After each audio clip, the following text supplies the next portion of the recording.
A massive dragon descends from the clouds, its roar echoes shaking the very heavens. The beast dives, targeting the lone figure below. A blast of energy carves through the forest. Splattered in blood, a young mage stands his ground. He invokes the name of his house, Deculan. Wounded, but his will remains unbroken. He channels immense power into his fist. Suddenly, the sky begins to turn dark. A strange crow with a glowing eye appears. The crow vanishes, leaving only a chilling threat. A new enemy descends, facing Deculan alone. The man taunts him, sensing his hidden strength. This level of magic is beyond his station. But Deculan takes control, revealing a book. He scoffs, presenting the mysterious Grimoire. Suddenly, the enemy is caught in a magic bind. The man reveals they weren't just hunting him. He demands to know how the Grimoire works, a power his own family never understood. The enemy mocks him for chasing a power he can't control. He demands Deculan hand over the Grimoire right now. He offers a twisted deal, the book for a life of servitude.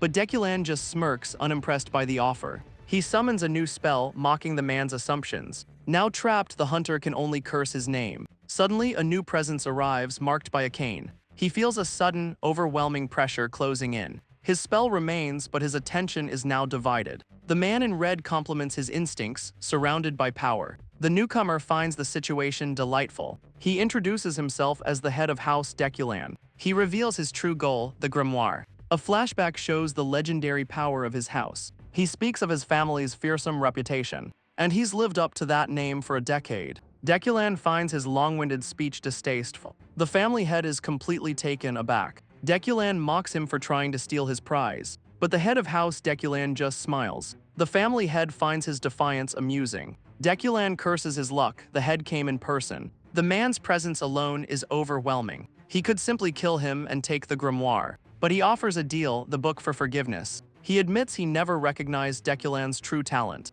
To achieve this level of power is astonishing. He imagines how far that talent could truly soar. With the family's backing, he'd be their ultimate weapon. A power that could shake the entire world. Deculan's lips curl into a confident smirk. The head of House Deculan reaches for the book, but Deculan demands an impossible price, the family. The family head's smile instantly vanishes. Deculan reminds him of the power he wields, tightening the spell on his first victim. He asks if the head knows this spell's body count. The head's expression darkens with cold fury. He asks if Deculan truly wants this fight. Despite his bravado, Deculan feels the pressure. Deculan makes the first move, stomping forward. He launches himself forward, crackling with wild energy. As his lightning smashes into a crimson shield, he taunts the head, eager to test their power. The head's patience snaps, he'll put Deculan in his place. A crimson magic circle forms in his hand. Vicious spikes of dark energy erupt from the ground. The head stands unfazed, his own magic glowing.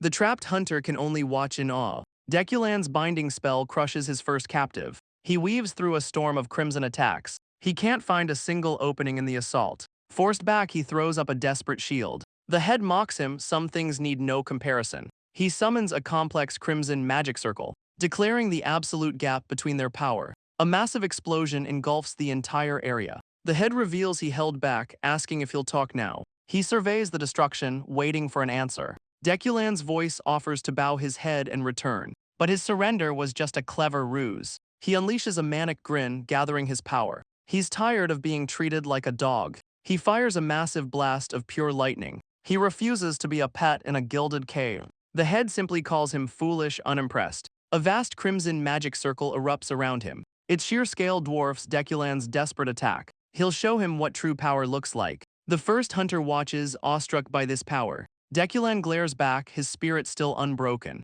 The first hunter screams as his body is destroyed. The head is impressed he survived the blast. He asks if Deculan now feels the power gap. Deculan admits the difference was significant. He asks if he's just a troubleshooter again. But the head offers him a vassal house, an offer from a man of immense authority. Deculan finally understands his real objective. The head wants him and the Grimoire.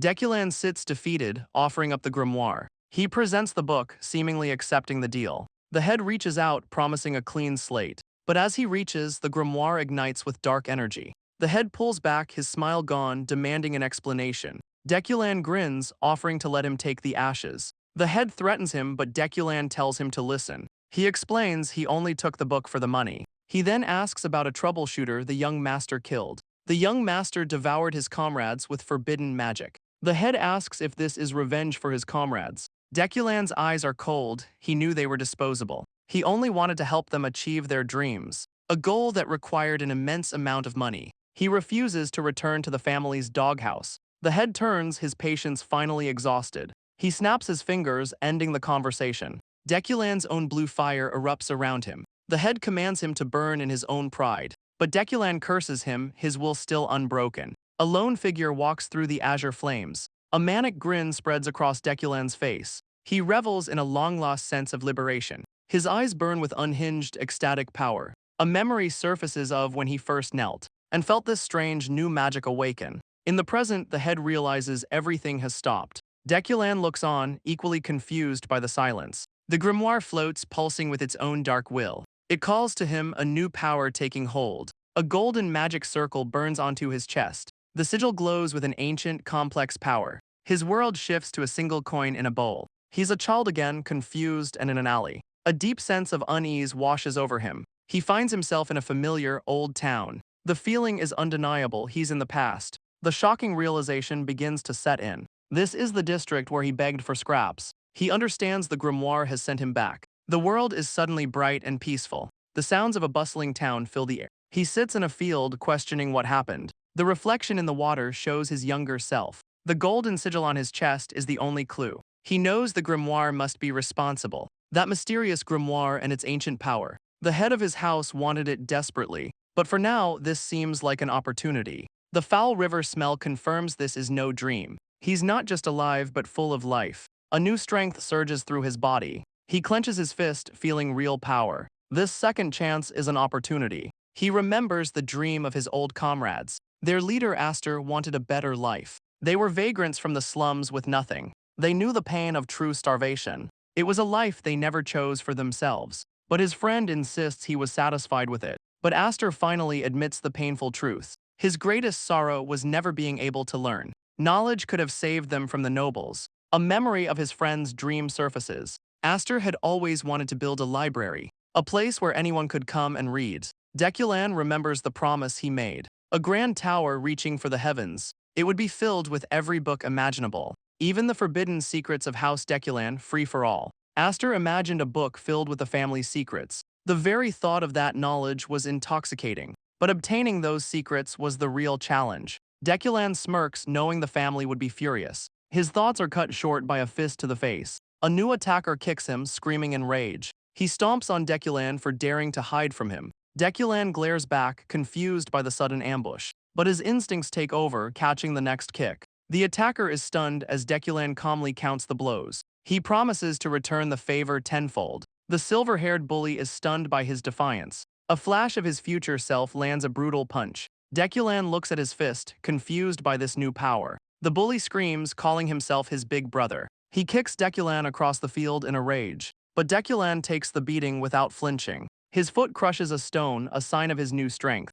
The bully stumbles back, completely bewildered. A green spell forms, Deculan sees his opening. The bully spits out the foul river water. He screams threats as Deculan makes his escape. The bully's promise to remember him echoes. Deculan looks up at the sky from a back alley. He sits, realizing the gravity of his situation. His body is too weak, his wrist already sprained. Before any grand plans, he must get stronger. But a more immediate problem surfaces: hunger. Suddenly, a strange boy with a red eye appears. The boy asks an impossible question: "Are you me?" The boy assumes Deculan is completely lost. He's dressed like a noble who's fallen from grace. The boy introduces himself as Damien, son of Bianca. Deculan glares, insulted by the strange questions. But Damien calmly reveals he has no mother. Deculan decides this kid is a bomb he must avoid. He tries to leave, but Damien just stands there. Damien then declares he's going to follow him. Deculan furiously tells the strange boy to get lost. But the boy reaches out, asking about his wounds.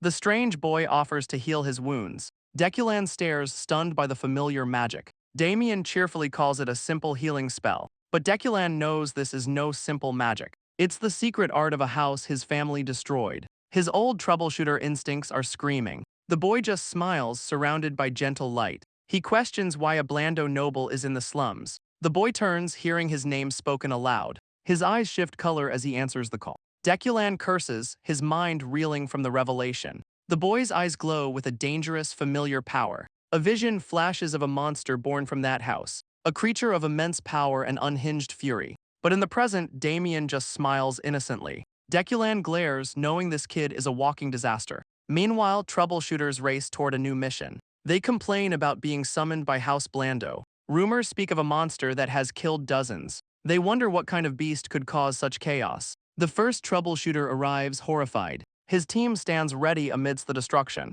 They find the source, a man holding up his kill. His eyes glow with terrifying, unhinged power. He stands on a pile of bodies, wielding dual magic. A manic laugh echoes from the monster. The scene shifts to a young boy, happily calling them ants. Deculan glares, wary of this strange child. He realizes this is the heir of House Blanda. The young noble suddenly stands and demands food. Damien cheerfully declares they must eat. Deculan agrees, then asks if he has any money. The boy reveals a bag overflowing with gold. Deculan puts an arm around Damien's shoulder. He flashes a smile, declaring them friends. He explains that friends are meant to share. He drags his new friend off to get some food. Damien realizes he has a friend for the first time. A voice off-screen calls it a wonderful thing. The scene shifts to the rooftops under the moon. Deculan lets out a satisfied burp. He's full for the first time in ages. Damien curiously explores their new room. He's never known the comfort of a real bed. He touches the soft sheets in wonder. The boy then says he has no father either. Deculan insists he must have a father somewhere. He then asks about the boy's mother. Damien just looks around, saying she isn't. The kid reveals he's run away 10 times already. Deculan questions the boy's strange sense of time. Damien proudly claims he's an expert napper. He's slept 10 times, but over just a few days. He's been on the run for about 4 days now. Deculan just listens to the bizarre explanation. He throws a pillow at the young noble. He tells him to use the bed instead of the floor. Deculan sees an opportunity with House Blando. But Damien finds even the soft bed uncomfortable. First, however, he must settle a personal grudge. Deculan warns Damien not to disturb his rest. But Damien playfully forces him into breathing exercises. Deculan closes his eyes, focusing his breath. He recalls his past life, stealing secret techniques. He risked his life countless times for this knowledge. He remembers the rigid body technique of the knights, the power of a blindfolded noble, and a master of devastating lightning magic. His eyes open, filled with a new resolve. He'll master the ultimate art of House Nepal. He smiles, ready to use his stolen knowledge. A vision of searing pain flashes through him. His body feels like it's burning from within. He must focus on the heavenly origin art. He channels a different, calmer energy instead. He recalls the proper way to use the technique. A cool, blue aura now surrounds his body. His consciousness drifts into an astral plane. The power surge hits him with brutal force. He snaps back, wondering how much time has passed. Damien sleeps soundly, lost to the world. Deculan feels it. His mana is purer than ever. A single drop of sweat traces his jaw. He remembers the head's suffocating presence. He recalls the dark path he was forced to walk. But now he clenches his fist with certainty. He grins, knowing his chances have just increased. The morning bells ring out across the city. Damien cheerfully points to his new brown hair. He's disguised himself to hide from House Blando. Damien asks his new friend what their plan is. Deculan turns, his expression cold and determined. A smirk forms, he has a score to settle. A young man stretches, enjoying the morning sun. He stands in an alley, feeling refreshed and ready. But his good mood vanishes as he spots someone. He sees Deculan approaching with a strange boy. The bully demands to know where he's been hiding. Deculan's fist slams into the bully's stomach. He drops to the ground as Deculan remembers him. He calmly states the bully owes him 123 beatings. His cronies look on, completely bewildered. The rest of the gang appears, demanding answers. They finally recognize him as their youngest member. A confident, dangerous smirk spreads across his face. He and Damien face the gang, ready for a brawl. His fist connects, sending a shockwave through the first thug. A brutal blow to the gut follows immediately after. He brings his fist down on another bully's head. Damien watches as Deculan dismantles the entire group. He wraps his fists in pure mana, a blur of motion. Damien watches on, completely starstruck by the display. He even gives Damien pointers on slang mid-fight. The young noble's eyes sparkle with admiration. He then notices one of the fallen thugs. To Deculan's shock, Damien starts healing their enemies. The thug stammers his thanks before Deculan yanks him up. A terrifying grin spreads as he asks a dark question. The scene shifts to a bathhouse, thugs scattered about. A green-haired man brings a glowing fist down on the bully. The bully can't even count the blows anymore. Damien eagerly asks if it's his turn to play. The bully begs them to stop this twisted game. but Damien just heals him for the next round. The brutal lesson continues long into the night. By morning, the entire gang is perfectly disciplined. Deculan is satisfied with his 2,000 beatings. He turns as the former bully speaks up. The boy nervously asks if they're free to go. But there's one problem: this is their house. The thugs frantically offer to leave their own house. He watches the defeated gang retreat into the night. His eyes narrow, already planning his next move. Damien cheerfully waves goodbye to the thugs. A shadowy figure blurs past them with incredible speed. He recognizes the stealthy aura of a troubleshooter. His eyes widen, they've been found already. A silver-haired pursuer is stunned to be discovered. He gathers his mana, gauging the pursuer's power. His expression hardens, ready for the coming fight. He's used to fighting with limited power. He compresses every last drop of his energy. A glowing sigil forms over his heart. His eyes narrow with cold, focused intent. He slams his hand down, unleashing the spell. The pursuer is engulfed by a pillar of light. The immense pressure brings him to his knees. The spell takes a visible toll on him. The man cries out in shock for his young master. Damien recognizes the man as Alfredo. The butler rushes forward, frantic with worry. He grabs Damien, refusing to let him escape again. Deculan watches the strange, emotional reunion. Damien is unceremoniously tucked under the butler's arm. Alfredo introduces himself, asking for Deculan's name. He then invites Deculan to the Blando family estate. Deculan is stunned by the unexpected invitation. He knows nobles hate commoners, he can't trust this. But he smirks, this was part of his plan all along. The estate is near the legendary Xenian Academy. Alfredo leaves to procure a carriage for them. This detour is unexpected but works for his plans. He wonders if the noble house has good food. The moon hangs high in the night sky. A carriage arrives at the gates of House Bland. Deculan steps onto the sprawling estate grounds. He wonders if this is his first official visit. The grand Blando mansion looms before him. Alfredo instructs a maid to prepare their rooms. The maid looks terrified to be near Damien. Damien nervously calls out to the terrified maid. His apology is met with a blood-curdling scream. Her shriek echoes across the moonlit estate. Inside, a blindfolded man patrols the halls. He stops, sensing an unwelcome presence nearby. A man with a large mustache peeks from a room. Alfredo reports to a woman, confirming Damien's return. He stands before the lady of the Blando estate. A flash of power erupts from the other room. The noblewoman's magic flares in a violent rage. She demands to know if her son is unharmed. The butler urges her to calm down and listen. She sits back, processing the butler's report. The magic subsides, a wave of relief washing over her. The butler adds a chilling, veiled threat for his master. A sinister energy reveals her true, dangerous nature. Her demeanor shifts as she thanks him for his work. He humbly accepts, stating it was simply his duty. He then mentions one unusual detail from his mission. The young master has made his very first friend. Alfredo explains the boy sensed his presence instantly. He recalls seeing the boy ready to unleash a spell. The boy had already formed a powerful mana bullet. The lady of the house finds his talent remarkable. The butler continues, preparing to make a request. He then makes a formal request to the noblewoman. The scene shifts, a voice calls out to Deculan. The butler dramatically asks him to be his successor. Deculan is left utterly speechless by the offer. He's certain the boy can't refuse such an honor. The butler's face contorts in utter disbelief. He holds his arms open, awaiting an answer. But Deculan just looks completely unimpressed. The butler's mind simply cannot process this. He stammers, waiting for the boy to speak. Deculan asks if he misheard the absurd offer. Damien asks about the curse Deculan just muttered. Deculan covers his mouth, politely refusing the position. Alfredo is stunned, asking why he would refuse. He insists Deculan's natural talent is too great to waste. Alfredo lectures him, saying the world is vast. Deculan calmly replies that his world isn't small. The butler assumes he feels invincible with his power. But Deculan simply isn't that arrogant. The butler's frustration finally begins to show. He compares Deculan to a sheltered goblin. Deculan corrects him, he's a wyvern, not a goblin. Enraged, Alfredo's foot cracks the stone floor. His power flares as he vows to teach him. He'll show Deculan the true terror of the world. The scene shifts to the Grand Blando estate. Alfredo leads him into a grand hall. A group of young servants stands in shock. They all bow, paying respect to the head butler. Alfredo presents them as proven, young talents. Deculan admits the house is quite something. He senses their refined and powerful auras. A confident smirk spreads across his face. The other boys mock him, calling him a goblin.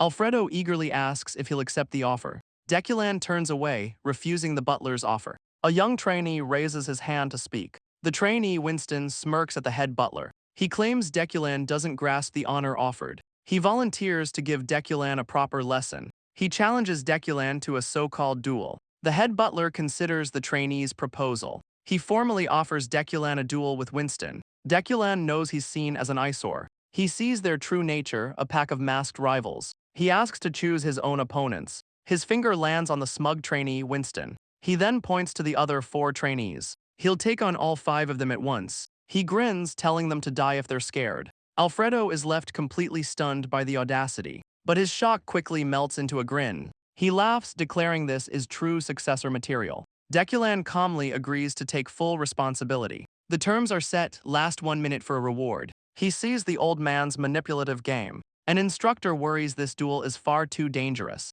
but a mustached noble says his spirit must be broken. The instructor panics, knowing his career is on the line. Damien appears, hushing the worried onlookers. He tells the instructor his friend is in danger, but his eyes sparkle with pure, unadulterated excitement. The instructor facepalms at the boy's bizarre reaction. A maid warns him not to interfere or face his mother. The mustached noble orders the duel to begin at once. The instructor sighs, having no choice but to proceed. A maid with glasses watches on with a stern look. She warns Damien to stay out of the fight, but Damien just gives a knowing, wicked smile. The instructor begins to lay out the duel's rules. Deculan interrupts, suggesting total annihilation instead. The fight will continue until one side gives up. His eyes are cold, ready for the battle ahead. The 5 trainees stand united, full of arrogance. Winston scoffs, thinking Deculan is just a lucky brat. Winston lunges forward, his fist glowing with power. But another trainee is blasted by blue energy. Winston's face contorts in pure, utter shock.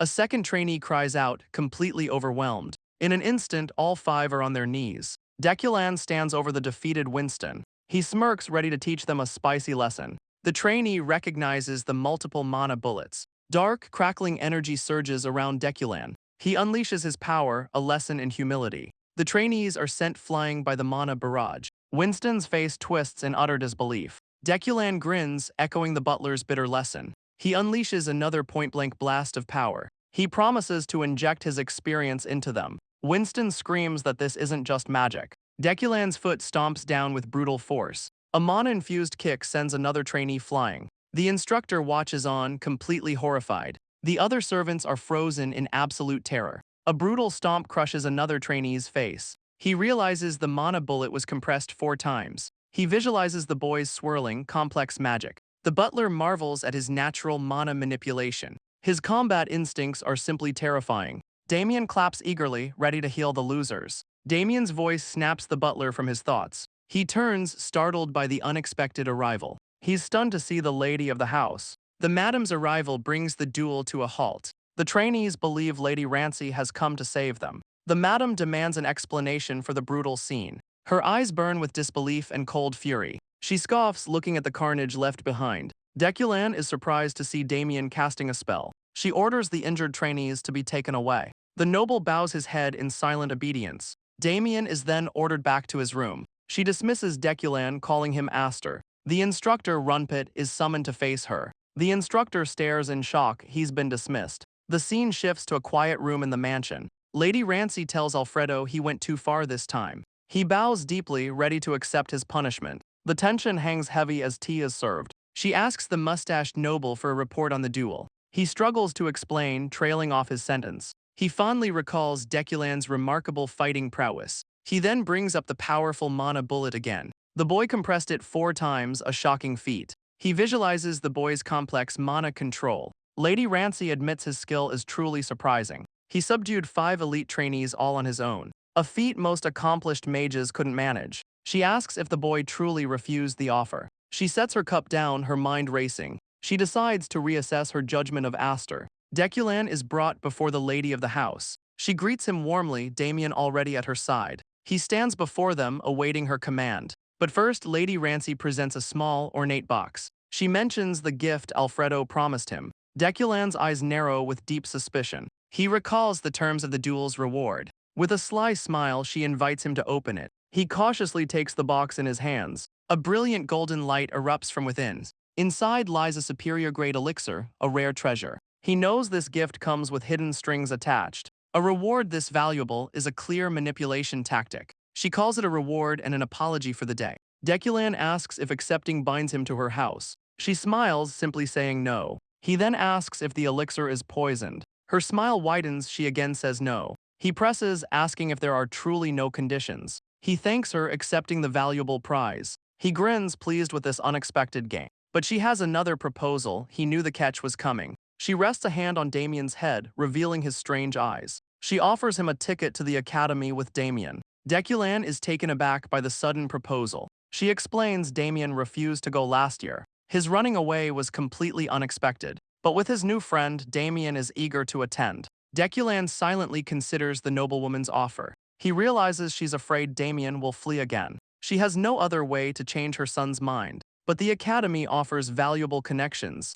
A sly grin reveals he's found an opportunity. He agrees to consider her academy proposal. But he has another question for her. She probes, asking why he rejected Alfredo's offer. He glances back, a sly smile spreading. A wicked grin forms on his face. He recalls the butler's dramatic, kneeling plea. He mockingly asks if his knees are precious. The lady of the house is utterly baffled. Outside the door, the head butler listens in. He's horrified by the boy's insulting reason. Night falls over the Grand Blando estate. In his room, Deculan absorbs the elixir's power. The superior elixir floods his system with mana. His unique constitution enhances its effects. He absorbs it perfectly, with no waste or impurities. The power surge solidifies his decision. Attending the academy offers too many advantages to ignore. He knows he's walking right into a trap, but he opens the door to his new path. A voice calls out, asking if he is Aster. A platinum-haired noble condescends to him. Deculan is already tired of this family's drama. The noble steps forward, challenging his attitude. He begins to insult Deculan's appearance. The insults continue, striking a nerve. Deculan calmly refutes the petty insults. He mockingly shows off his charming eyes. The noble is left utterly bewildered by the display. Defeated, the noble awkwardly retreats. But another noble rushes in, desperate to talk. Alfredo desperately insists it was all a misunderstanding. Deculan just flashes a wide, unsettling smile. His grin widens, enjoying the absolute chaos. The platinum-haired noble stares back, utterly confused. The new noble recognizes Deculan's goblin eyes. He accuses Deculan of being a shameless deceiver. He turns his fury on the mustached noble. But the man just gives a smug, knowing look. The white-haired noble seethes with frustration. He vows to fix Deculan's attitude at the institute. Deculan casually dismisses the chaos he's caused. He smirks, saying this was a good way to vent. The noble storms off, vowing to settle things later. Deculan turns his attention to the head butler. He politely requests an audience with the madam. The next morning, the sun rises over the estate. Lady Rancy is at her desk, welcoming him. She's surprised he's made his decision so quickly. Her eyes narrow as she awaits his answer. Deculan grins, agreeing to enroll in the academy. Lady Rancy seems genuinely taken aback. She's surprised he made his decision so quickly. Deculan grins, eager to begin preparations at once. She tells him to make himself comfortable until then. As Deculan exits the room, a figure waits outside. The head butler slips inside, eager for news. He confirms that Deculan has accepted her offer. Alfredo explodes with joy, praising the boy's passion. Lady Rancy, however, is completely unimpressed. He reveals the catch: they'll only pay for one semester. She explains the trap: he'll be desperate for tuition money. And that's when a helping hand will appear. A generous sponsorship from the head butler himself. Lady Rancy cuts him off, calling him too noisy. She watches him leave with a weary expression. She understands his joy after being rejected so harshly. He finally has a chance to win Deculan over. But she still considers this a sloppy strategy. She realizes he was once trapped the exact same way. The head butler struts away, pleased with his own cleverness. Deculan walks the grounds of the grand estate. He takes in his new, opulent surroundings. He's arrived at the Magic Institute to find someone. He pushes open a heavy door, stepping into darkness. A hooded figure asks what brings him here. Deculan admits he doesn't know the person's name. The robed man smiles, saying he was expected. He leads Deculan deeper into the darkened halls. The guide points him toward a set of doors. He gives a cryptic warning about what lies above. Deculan steps through the doorway, his gaze intense. Dark papers swirl around him in a flurry. A voice coughs, asking if he is Aster. A man in formal robes holds a single candle. He introduces himself as Henzi, Damien's older brother. Deculan is caught completely off guard by the question. The scene shifts to a hooded figure on a balcony. His bright blue eyes stare out into the night. He watches over the sprawling institute grounds. Inside, two students are buried under endless paperwork. One student is at his absolute breaking point. Meanwhile, the hooded observer watches on thoughtfully. Another researcher stares at his work in disbelief. He can't make sense of the complex theories. A bald man in robes walks down the hall. He unleashes a torrent of magical energy. Back in the room, Henzi begins with an apology. He explains his younger brother was spoiled and rude. A polite smile masks his calculating gaze. He reveals he's the institute's deputy director. Deculan deduces his title isn't just from his bloodline. A sly, calculating smile spreads across his face. He calls Deculan unusual, unlike others from his district. Deculan laughs, but this disarming kindness is a problem. The deputy director takes a calm sip of his drink. He congratulates Deculan on his academy enrollment. Henzi reveals he's an alumnus trying to build rapport. He apologizes, then suggests they get to the point. Deculan sets his cup down, having a question of his own.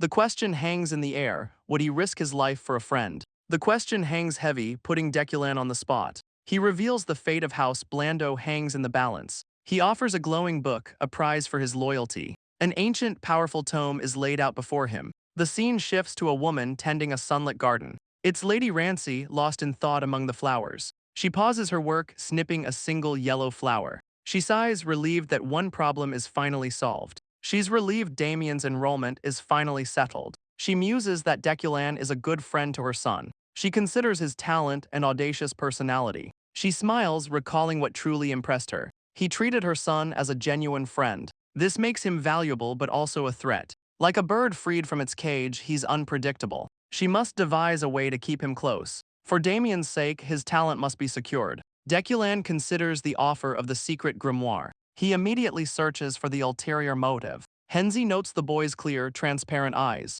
Henzi admits he can't read the boy's eyes. They're like an assassin's, showing no emotion at all. But he maintains his calm, pleasant smile. Deculan prepares to answer the life-or-death question. He smirks, then flatly refuses the offer. He casually crosses his legs, completely unimpressed. He'll only help if the task seems doable. Henzi's eyes glow. Refusal after hearing means death. Deculan dares him to do it, unafraid of dying. He then remembers he's already died once before. A storm of paper swirls through the room. Henzi unleashes a torrent of oppressive mana. The liquid in his cup begins to boil. His killing intent floods the entire chamber. But Deculan remains completely unimpressed by the threat. Suddenly, the deputy director's smile returns. He declares that Deculan has passed his test. He needed someone trustworthy, an outsider to his house. Deculan admits he almost lost his temper. Henzi confesses he didn't expect much from a vagrant. He admits he was suspicious of his mother's motives. The dispute with his brother was the perfect excuse to meet. He smirks, proud of his perfectly plausible excuse. But Deculan sees through the flimsy explanation.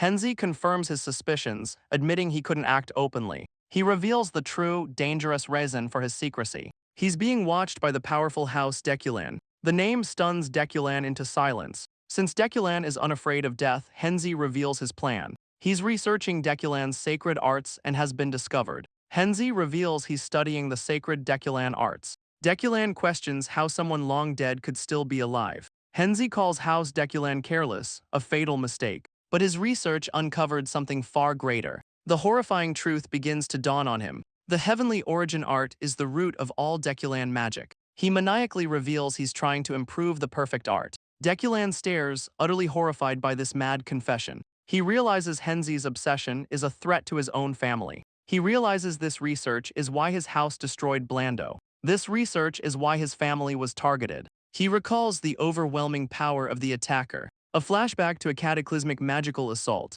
The power was on an unimaginable scale. His expression hardens with the terrible realization. Deculan cuts him off, demanding to know why he's here. Henzi admits his research is secret, but spies are watching. Deculan immediately suspects someone close, like a secretary. Henzi calmly dismisses the idea, blaming the supply chain. He admits he leaked part of his research to survive. Deculan asks why he won't just join his family's house. He explains the task must be done in secret. He summons a stack of research papers. He holds the papers, promising generous compensation. The mission: deliver papers to a professor at the academy. Deculan crosses his arms, weighing the offer. A sly grin spreads. He sees an opportunity. He lines in, ready to make his own deal. He demands the healing art and the completed research. Henzi calls him shameless. Deculan demands a simple yes or no. Henzi agrees to share his improved sacred art later. but the deputy director has his own conditions. He needs Deculan's help until the research is complete. Deculan grins, easily accepting the partnership. He takes the papers, sealing their dangerous new deal. Deculan asks if the professor is trustworthy. He presses the point, his expression growing serious. Henzi laughs, recalling their old academy rivalry. The name Professor Parun seems to bother Deculan. Henzi just smiles, completely confident in his old rival. Night falls on the imposing magic academy. In his room, a mountain of books appears. Henzi sent a ridiculous amount of supplies. Among the texts, he finds a sealed letter. He breaks the seal, reading the opening line. Deculan scoffs at the phony sentiment. The letter outlines a strict study regimen. It's signed your friend, Henzi von Blando. Deculan begins to sort through the texts. He has to admit the curriculum is genius. Deculan smirks, a new plan already forming. He begins to organize his thoughts and resources. Henzi's sponsorship provided 132 essential texts. He'll need Damien's help to place the healing grimoire. He smiles, calling it a friend's privilege. But these aren't just books, they're something more. They're a foundation for anyone to learn magic. His ambition grows beyond just filling a tower. He will forge the tower's true identity. The full moon watches over the academy grounds. Henzi admits he planned to use or discard him. But now he considers Deculan an interesting friend. A sinister smile spreads across his face. He remembers Deculan's challenge, "Go ahead and kill me." The memory sends Henzi into a fit of laughter. He realizes the boy truly did not fear death. This absolute fearlessness makes him different. He's found a kindred spirit, someone who wants his results. He wonders if Deculan truly can't read. The full moon hangs high in the night sky. The morning of departure arrives at the estate. Deculan adjusts the cuffs of his new uniform. His bags are packed, he's ready to leave. A voice reminds him it's almost time to go. A maid explains the simple registration process. She reveals he and Damien are exempt from exams. The maid glances back with a curious look. A small, knowing smile crosses her face. She compliments his new academy attire. He thanks her and they prepare to leave. He considers the advantage of special admission. The privilege of the nobility finally sinks in. An excited Damien rushes to say his goodbyes. She wishes her son well, then turns to Deculan. She offers a prayer for his future success. His confident smile holds a hidden meaning. He boards the carriage, certain of his success. His thoughts turn to the academy's powerful sponsors. He plans to win over every single one. He leans back, ready to begin his new game. The carriage rumbles toward the academy. Damien waves goodbye, full of excitement. Inside, Deculan opens one of Henzi's books. He reflects on Henzi's genius as a scholar. To some, magic is a life-giving rain. To others, it's a destructive flood. The difference lies in one's perspective. Henzi's curriculum leads to his family's sacred art. Damien's voice breaks his concentration. He excitedly announces they've finally arrived. The carriage pulls up to the Grand Zenian Academy. An attendant explains a rule: all students must walk. She wishes them luck before they part ways. As the carriage departs, Damien waves goodbye. He grabs Deculan's arm, desperate to hurry inside. He panics, worried they won't get seats if they're late. Deculan dismisses the ridiculous idea. He realizes Lady Rancy lied to motivate her son. Still, he decides to play along with the lie. The two friends race toward the academy entrance. A low murmur fills the grand lecture hall. Students in uniform are already gathered inside. They find themselves in a massive, tiered amphitheater. Damien is starstruck by the sheer number of people. He's convinced his mother's warning about seats was true. Deculan, however, calmly reaches into his pocket. He pulls out a paper with their assigned seats. Damien panics, but Deculan tells him to wait. He can't believe his friend's sudden excitement. In his haste, Damien trips and falls flat. A silver-haired student looks up, startled. Damien has crashed into a stern-looking older man. The man glares down, demanding an explanation. Deculan helps Damien up, who just laughs it off. The silver-haired boy apologizes for his part in the fall. As they walk away, the older man just stares. He notices a small, wet stain on his sleeve. Deculan realizes the stain is from Damien's fall. The silver-haired boy tries to wipe it off with spit. His cheerful attempt only makes the man angrier. The older student violently strikes Damien across the face. He glares down at him with pure contempt, but a hand suddenly catches his wrist mid-swing. A new student with mismatched eyes steps in. The older student glares, demanding to know who he is. Deculan pulls Damien behind him, protecting his friend. The man scoffs, seeing their close bond. Deculan thinks the man will regret this choice. He stretches his neck, ready for a fight. The commotion quickly draws a crowd of students. The crowd identifies the bully from the Dalamp bloodline. They debate who will win the coming fight. A student shouts, trying to control the chaos. He's furious that no one is stopping the fight. He points, deciding to contain the situation himself. He orders the mages to clear a space. Students begin casting a containment spell. A glowing barrier forms around the fighters. The crowd roars, turning it into a betting ring. From the shadows, a mysterious figure watches. The bully flashes an arrogant, condescending smile. He introduces himself as Hickster of House Dalamp. Surrounded by a dark aura, he demands Deculan's name. Deculan just calls himself a random passerby. Hickster offers him the first move out of pity. He dares Deculan to come at him. A sly, knowing grin spreads across Deculan's face. He mocks the bully, asking if he's afraid. The taunt hits its mark, enraging Hickster. Deculan takes a single, decisive step forward. He dodges with blinding, impossible speed. A calm afterimage is all that remains. Hickster unleashes a furious, magic-infused punch. His eyes widen in pure disbelief. Suddenly, a new challenger intervenes. Blood splatters across Hickster's uniform. The newcomer lands a devastating blow. He declares he's fighting both of them. Hickster's arrogant boast is silenced by blood. The bully is completely overwhelmed by the strike. Hickster stumbles back, reeling from the unexpected blow. He can't comprehend the immense power behind the punch. The newcomer's fist crackles with raw, blue energy.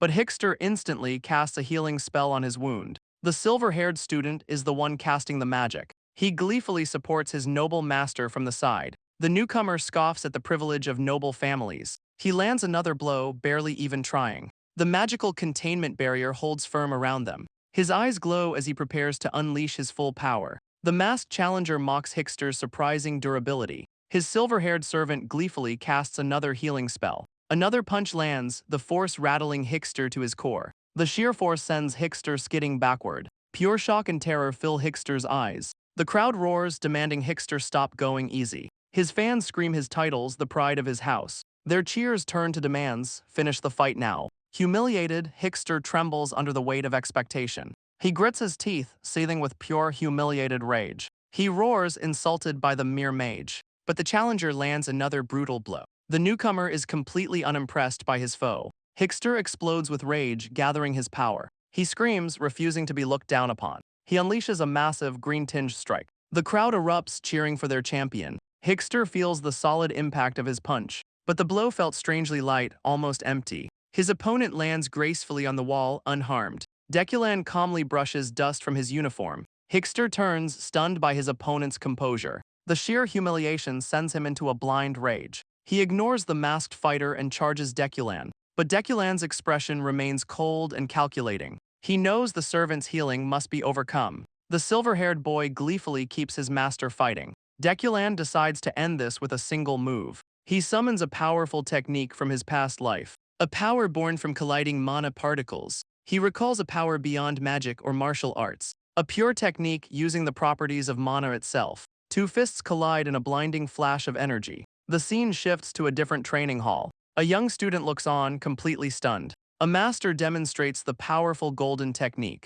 His foot stomps, cracking the wooden floor. He spars with a student, easily overpowering him. The other trainees watch in silent, nervous awe. One student sweats, clenching his fist in fear. Deculan raises a fist, glowing with golden light. His eyes blaze as he addresses the roaring crowd. He calmly accepts their cheers and reactions. The students are stunned by his brutal fighting style. Someone in the crowd celebrates a winning bet. Damien rushes forward, calling out to his friend. He celebrates their victory, overjoyed and relieved. Deculan gives a small, satisfied smile. But from the crowd, another student watches them. He's intrigued by a mage who fights like a brawler. The observer smirks, calling his fighting style vulgar. Suddenly, academy officials push through the crowd. A furious man screams about the disruption. Deculan knows he's caused a major incident. But he's a troubleshooter, this is what he does. The masked fighter grabs him, gleefully taking the blame. The official's angry gaze locks onto them. On the floor, Hickster lies defeated and broken.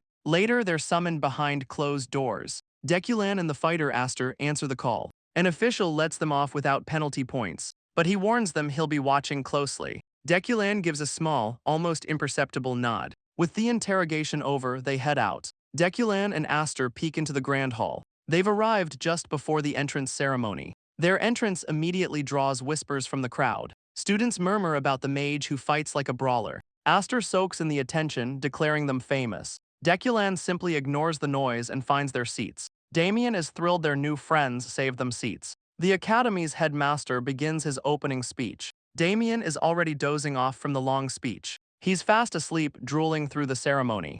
Deculan gives a small, amused smirk. He straightens his sleeping friend's collar. An aide interrupts the speech with an urgent message. The headmaster wonders what could be more important. The aide insists, whispering into the headmaster's ear. The headmaster clears his throat, preparing to leave. The headmaster apologizes for the urgent interruption. He quickly ends his speech and leaves the stage. A woman with fiery red hair takes his place. Her intimidating presence fills the entire hall. She screams, demanding the students' attention. The entire audience flinches from her sheer volume. Even Deculan is startled by her sudden appearance. His new brawling companion looks equally shocked. She introduces herself as Jera, now leading the ceremony. She calls the magic representative to begin the student pledge. A silver-haired student walks toward the stage. She is the third child of the powerful House Dinai. Deculan recognizes her from his past life. Her family is second only to his own. He recalls her skill as a troubleshooter's ally. Their relationship was more rivalry than friendship.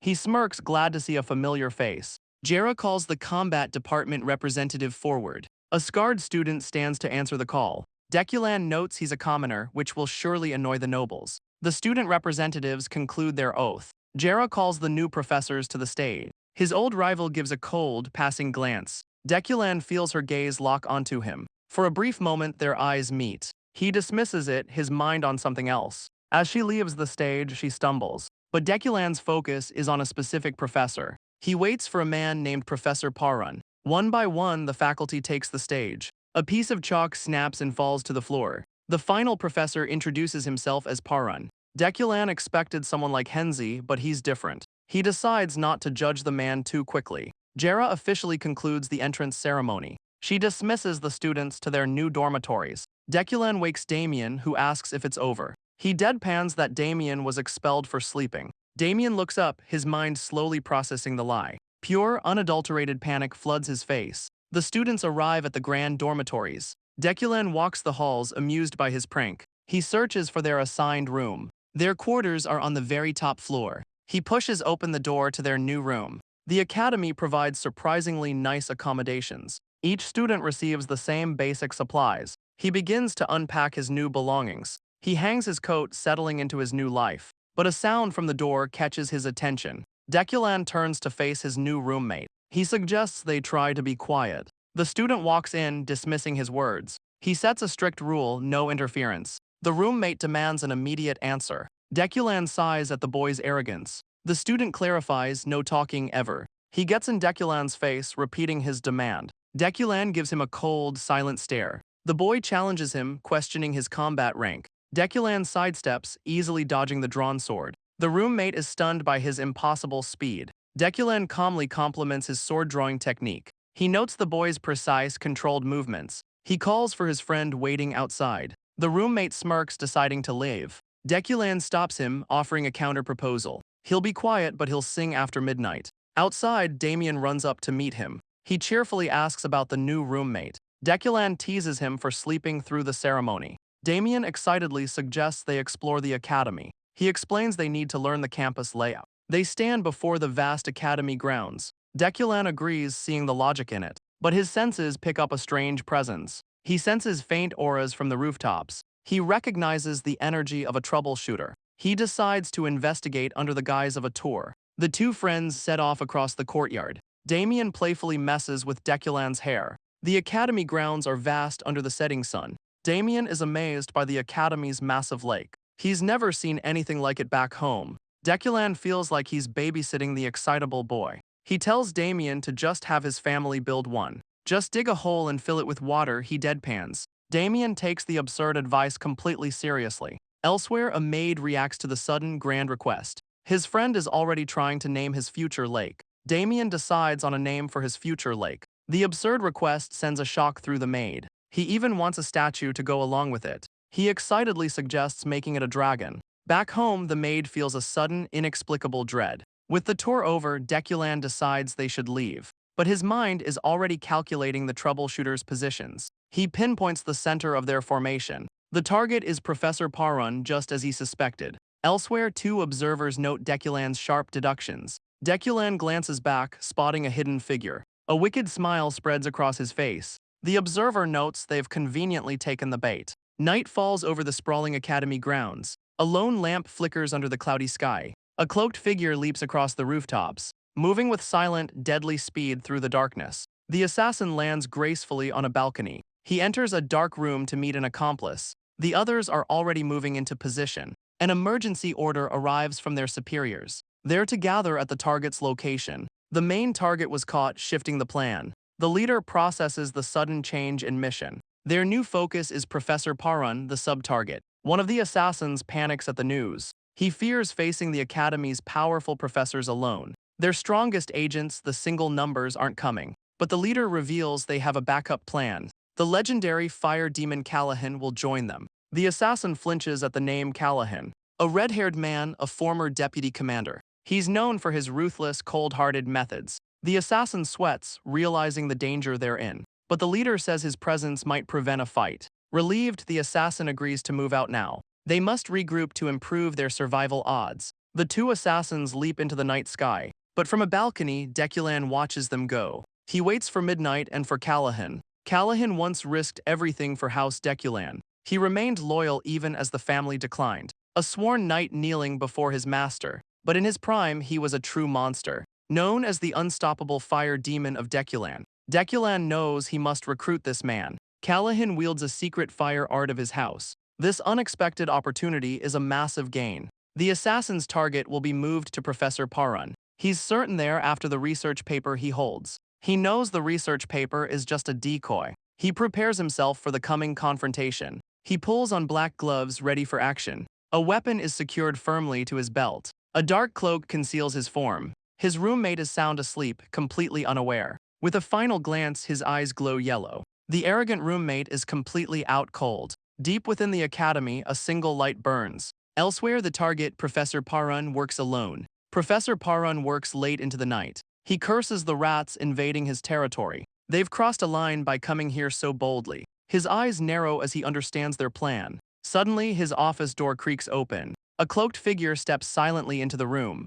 Parun recognizes the aura of a mercenary. Deculan flinches, surprised by the professor's insight. Parun scolds him for his poor disguise. Deculan presents him with a sealed envelope. Parun warns him not to be so clumsy next time. Deculan is speechless, his cover completely blown. The professor recognizes the letter's true sender. He deduces Henzi tried to deliver it secretly. But he knows Henzi is far too cunning for that. He wonders what the man is truly plotting. Suddenly, the office wall explodes in a fiery blast. A man steps through the rubble, greeting the professor. The legendary fire demon, Callahan, has arrived. On the floor, Deculan prepares for the fight. Callahan smirks, acknowledging the other guests. But Parun has never heard of the fire demon. He tells the intruder to get to the point. The professor insults him, disgusted by his presence. A wicked grin spreads across Callahan's face. He finds the professor's arrogance amusing. He points at Deculan, declaring his death. And as for the professor, he offers to leave him with just one arm.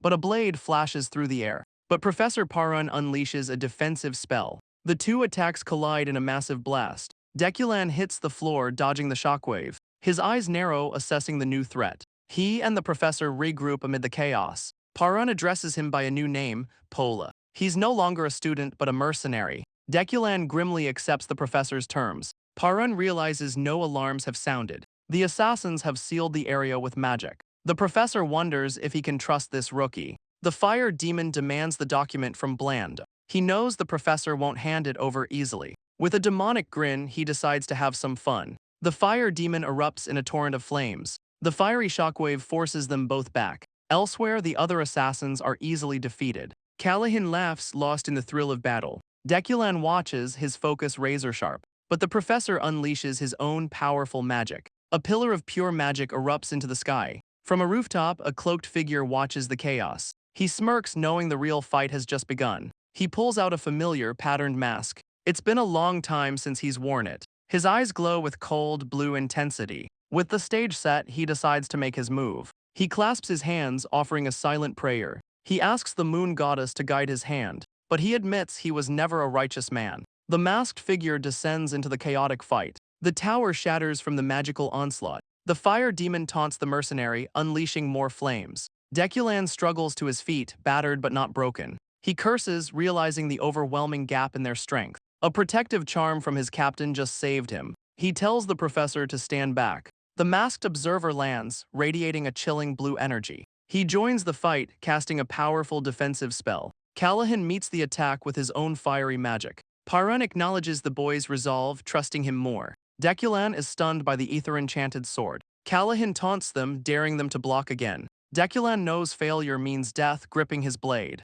The fire demon smirks at the simple mage and guard. He unleashes a devastating wave of magic. A torrent of fire erupts from his magic circle. Deculan swings his enchanted sword to meet the inferno. The masked ally erects a powerful defensive barrier, but he's already being overwhelmed by multiple attacks. Deculan decides he must make a decisive move. The fire demon grins, ready to unleash his full power. Deculan starts a spell to seize control of the mana. He erupts in a storm of pure blue energy. Callahan mocks their attempt at a power struggle. He accepts their challenge with a demonic laugh. The two opposing forces collide in a violent blast. A sphere of raw magic engulfs the tower. The entire structure is obliterated in the explosion. The masked ally descends through the falling debris. Deculan's eyes glow with cold, blue power. The observers see only monsters, unable to interfere. The masked ally scoffs at the pointless destruction. A magical vortex rips through the academy grounds. The assassin leader orders his men to stand down.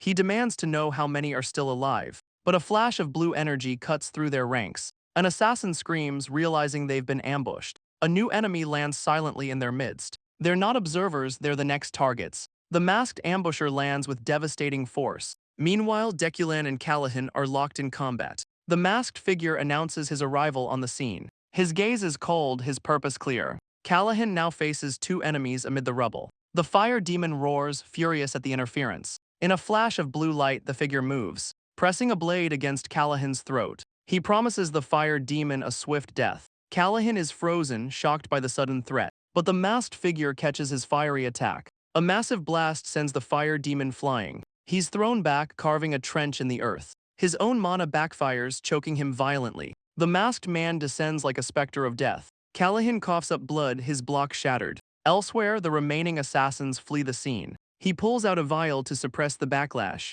He injects the potion directly into his neck. He wonders where this monster came from. Callahan's eyes burn with furious resolve. But the masked man unleashes a torrent of blue magic. The battlefield erupts in a blinding flash. Callahan recognizes his opponent's flawless technique. He's shocked to find himself admiring the monster. But admiration gives way to a burning rage. He screams a promise to kill his unknown foe. A massive pillar of fire tears through the forest. The masked man faces the overwhelming inferno. Suddenly, a new masked figure appears in the chaos. The battlefield is consumed by a fiery explosion. Callahan unleashes a storm of magic circles. He roars, promising to kill his unknown foe. The new masked fighter evades the fiery onslaught. His face is hidden behind a strange, patterned mask. Their clash unleashes another devastating blast. Callahan falls to his knees, coughing up blood. He dismisses his fallen comrades as collateral damage. The masked fighter is now a target to be eliminated. He plans to regroup and finish off Professor Paran.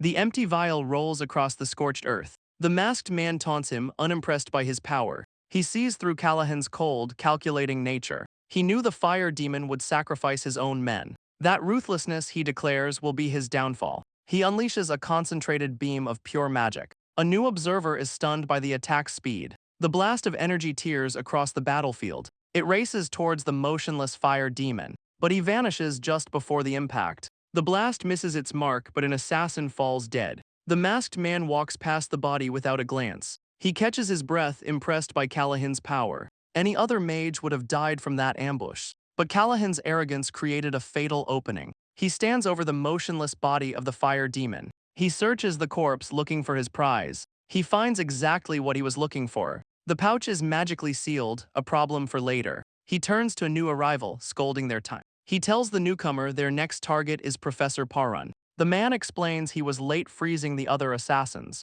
He threatens the masked man, crackling with blue lightning. The masked man scoffs, standing over Callahan's body. The newcomer correctly deduces he was sent by Henzi. The masked man sweats, caught off guard by the insight. The newcomer asks about the mercenary who approached him. He questions if the research paper was split in two. The masked man confirms one was a fake to lure them out. It was all Henzi's plan to weaken House Deculan's influence. The masked man wonders why the Imperial Knights are late. The newcomer asks if he's the real messenger. He hands over the research paper he just recovered. The long-haired man takes the document, inspecting it. He asks if the masked man knows its contents. The masked man smirks, implying he knows everything. The newcomer's eyes narrow, sensing the challenge. The masked man warns against fighting a reliable ally. The newcomer relents, agreeing to preserve their alliance. The masked man asks if there's anything else he needs. He says Henzi only trusts those with clear desires. The masked man listens, his expression unreadable. The long-haired man asks what he wants in return. The masked man reveals his dream, a great library. He wants Parun's magical insights preserved within it. Amused, the newcomer agrees to the strange request. As the man turns to leave, Deculan asks about contact. He jokes about not wanting another man's number. Instead, he reveals a glowing, beaded bracelet. He explains the device, break when a call, two for trouble. He hopes he won't have to come looking for trouble. He's still annoyed by the joke about his number. With that, the mysterious ally vanishes into the night. Soon after, the Imperial Knights finally arrive. The Knights quickly secure the destroyed academy grounds. An armored knight escorts the professor to safety. Students are evacuated in case of another attack. Deculan slips back among the students, his mission complete. A friend with mismatched eyes asks where he was. With Callahan's body found, House Deculan is cornered. Deculan wonders why the fire mark activated. It reacted when he blocked Callahan's magic. The mark absorbed the energy, letting him counter. But he doesn't know its activation conditions. He resolves to investigate this strange power. The Academy's largest library might hold the key. Suddenly, a voice calls out his student name. A friendly-looking student introduces himself as Chenbai. The boy grins, complimenting his fighting skills. Deculan freezes, worried his cover has been blown. The student introduces himself as Chenbai, praising his fighting. Deculan's mind races, wondering if he was seen. But Chenbai is talking about the entrance ceremony fight. Relieved, Deculan plays it off with a cocky smirk. He dismisses the praise, looking unimpressed by the chatter. The persistent student continues to follow him through the grounds. Chenbai admits he has no friends and wants to join him. Deculan listens, understanding the social dynamics at play. He knows the Academy's promise of equality is a lie. Chenbai breathes a sigh of relief at his acceptance. Deculan smirks, agreeing to the strange law. He finds this normal conversation a foreign concept. His life has only ever attracted lunatics. A gallery of unhinged faces flashes through his mind. A faint smile crosses his lips. He'd forgotten this feeling. A new day dawns over the Grand Academy. The students head to their first lecture. Inside, the massive hall buzzes with quiet chatter. Beside him, a student lets out a massive yawn. His friend with mismatched eyes complains of being sleepy. Chenbai cheerfully greets Deculan and his new friend. He's surprised they're in class after yesterday's attack. He thinks about a girl, noting her confidence despite her status. Deculan asks about the girl. Chenbai calls her a good friend. He excitedly reveals their homeroom teacher is Professor Jera. He's shocked Deculan doesn't know the legendary troll slayer. A woman with long, orange hair approaches the podium. Deculan recognizes her from the entrance ceremony. She introduces herself as Jera, dismissing yesterday's chaos. She announces their first test, measuring their mana's quality and quantity. Professor Jera calls on a student for an answer. The nervous student introduces herself as Arjun. She argues that mana quality is the most important factor. Higher quality mana gives a mage a decisive advantage. Deculan reflects on the theory, quality trumps raw quantity. The professor's expression subtly changes, but the student suddenly looks terrified. Jera asks about her family, the Pelham Viscountcy. The professor lets out a disgusted sigh. Her eyes glow with rage at the mention of the name. Arjun is frozen in absolute terror. Jera scans the silent lecture hall for another volunteer. Her golden eyes narrow, seeing no one will speak up. She points to a random student, mocking his nervous reply. He argues that mana quantity matters most in big fights. Deculan agrees, both quality and quantity are crucial variables. The professor's face twists in utter contempt. She asks about his family. He says he has none. Jera offers her own answer, perhaps it's casting speed. Or maybe she suggests it's pure desperation. She continues her interrogation, terrifying the entire class. Finally, she stops, having heard all their answers. She reveals there was no right answer to her question. The professor challenges them to think about their replies. Did they speak their own minds or just try to please her? A true mage, she explains, must have their own will. They must not be swayed by the opinions of others. She asks if any of them truly have a mage's mindset. From this day forward, they must become true mages. Her powerful words leave the entire class in stunned silence. Deculan realizes the professor's lecture was a test of will. Professor Jera announces they will now measure their mana. The terrified student Arjun is overcome with relief. Jera appoints her the new class representative. Gratefully, Arjun rushes to the front of the hall. Deculan understands this is how she forges mages. Chenbai mutters jealously, much to Deculan's confusion. The professor calls for her assistant to bring the equipment. A large object is dramatically unveiled at the front. The students gasp at the rare mana measuring device. The professor demonstrates, placing her hand on the orb. She gives the class a sharp, challenging smirk. The students whisper, stunned by her raw power. A high score flashes across the magic circle. His friend with mismatched eyes signals him to be quiet. Jera explains the simple rules of the test. She calls Arjun forward to be the first. The nervous girl places her hand on the orb. Her mana floods into the device, making it glow. Runes light up, analyzing her magical signature. A massive 4 appears in the glowing magic circle. Jera explains the central number is mana quality. Arjun's score is stage 4, an excellent result. The girl blushes, overwhelmed by the praise. Next, she's tested for her total mana capacity. Her score is stage 17, another above-average result. The professor smiles, impressed by Arjun's hard work. Arjun is stunned, finally earning her teacher's approval. The other students watch, nervously awaiting their turn. Professor Jera suddenly announces she has to leave. The students murmur amongst themselves, discussing their training. Chenbai eagerly calls on Aster to take the test. The crowd erupts as a white-haired student is tested. The orb displays a shocking stage 6 refinement. His score is double the average, stunning everyone. The proctor asks for his name. He is Furion. He reveals his full name, Furion de Dena. Deculan recognizes the name, unimpressed by his style.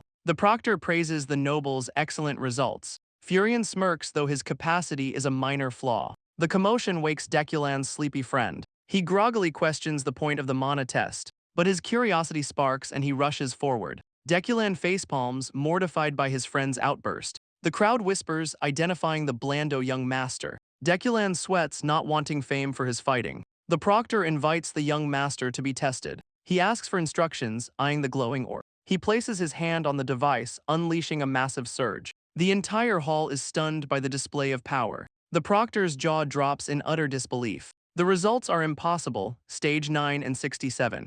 Deculan watches, knowing this is how geniuses are seen. The ancient device cracks under the immense pressure. Damien innocently asks if his score is high. He recalls the legends of the monster of Blando. Deculan knows Damien's power could change everything. His family always saw House Blando as a rival. This time, he'll help Damien reach his true potential. The proctor praises him but warns against complacency. Damien celebrates his incredible score with a huge smile. He rushes back, eager for his friends to take the test. Deculan glares, annoyed by the unwanted attention. The crowd whispers, curious about the commoner with Damien. He steps forward, deciding to get it over. He plans to aim for an average score to avoid trouble. He carefully adjusts the form of his mana, pouring a moderate amount into the glowing orb. But he realizes the baseline is set far too low. A massive pillar of light erupts from the device. The orb flashes with a stage 10 refinement value. The device overloads, the number glitching wildly. A red error message flashes, baseline exceeded. The students murmur, shocked by the impossible result. Chenbai erupts in cheers, amazed by his friend's power. The proctor stammers, calling it an error and suggesting a retest. But Damien steps forward, his expression deadly serious. He smirks, confirming the result was absolutely correct. The nervous proctor resets the device for a second attempt. This time the results are average, stage 3 and 15. Deculan sighs in relief, having successfully hidden his power. But Damien glares, cursing under his breath. Deculan asks where he learned such a foul word. He remembers his friend with mismatched eyes teaching him. Deculan sweats, realizing he's a terrible influence. As a new day dawns over the academy, a meeting takes place in the Magic Research Institute. Professor Jera stares out a window, deep in thought. She reports that the damaged institute is being repaired, but she wonders why Callahan attacked Professor Parun. She dismisses the attack on Parun as his own problem. An assistant enters, calling her Professor Yorbai. He's brought the results from the mana test. She takes the clipboard, ready to review the class. She notes the class's high potential but finds Furion lacking. Damien's results, however, are truly exceptional. But her focus sharpens on another student's file. She reads the report on Deculan's test. The error code means his power broke the scale. A dangerous new variable has entered her class. Deculan scolds Damien, demanding he focus on his training. Damien proudly summons a massive dragon of pure mana. He asks his friend if the display is impressive enough. Deculan gives a curt, unimpressed nod of approval. Damien wants to refine the mana shape even further. Chenbai watches, stunned by the incredible mana control. Damien boasts that even Furion can't match this skill. The display shatters Chenbai's confidence completely. Deculan offers some cold but practical advice. Damien interrupts, getting Deculan's attention once more. Damien beams, saying he's glad he came to the academy. Deculan watches him with a blank, unreadable stare. A small, knowing smirk crosses his face. Later that night, back in his private room, Deculan focuses on the task at hand. He holds Callahan's locked spatial pocket. It took a month of secret work to crack it. He'd used the Blando elixir to boost his mana. He also absorbed crucial knowledge from his classes. Now he can finally open the dead man's vault. He begins to sort through the dead man's loot. The first item he finds is a simple potion. He pulls out a large cloak, but it's useless to him. Then he discovers a protective artifact. He tests its power, finding it quite strong. But he knows the real prize is still inside. He finally pulls out the secret grimoire, Red Fire. It's a lesser art that can burn through barriers. He knows mastering it will take considerable time. Suddenly, he remembers an important event is today. The midterm performance evaluation season has begun. Damien is ecstatic, but Deculan is unimpressed by the crowd. A freckled student lanes in, sharing some news. He heard the test will be a canyon breakthrough. Deculan knows the midterm has 3 possible practical exams. The first is a maze-like sewer called the Trial Passage. The second is the Canyon Breakthrough, a high-speed race. The third is a combat simulator against monsters or people. Deculan is unconcerned, he just needs to pass smoothly. Chenbai, however, is already plotting his winning strategy. A professor silences the buzzing crowd of students. A man with long dark hair steps forward. He's Professor Parun, the man Callahan attacked. Another professor greets him with a smug smile. Parun officially begins the midterm performance evaluation. He announces the first event of the test. It's the trial passage, shocking the freckled student. Chenbai's carefully laid plans are instantly ruined. The freckled student despairs, betrayed by the rumor. Parun ignores the chaos, ready to explain the rules. Professor Parun snaps his fingers, explaining the test. They must navigate a massive sewer-like maze. Chenbai and his friend are relieved, thinking it's simple. But the professor reveals a dangerous twist. He summons a massive, glowing golem. The students are horrified by the sudden threat. The freckled student panics, spitting blood in shock.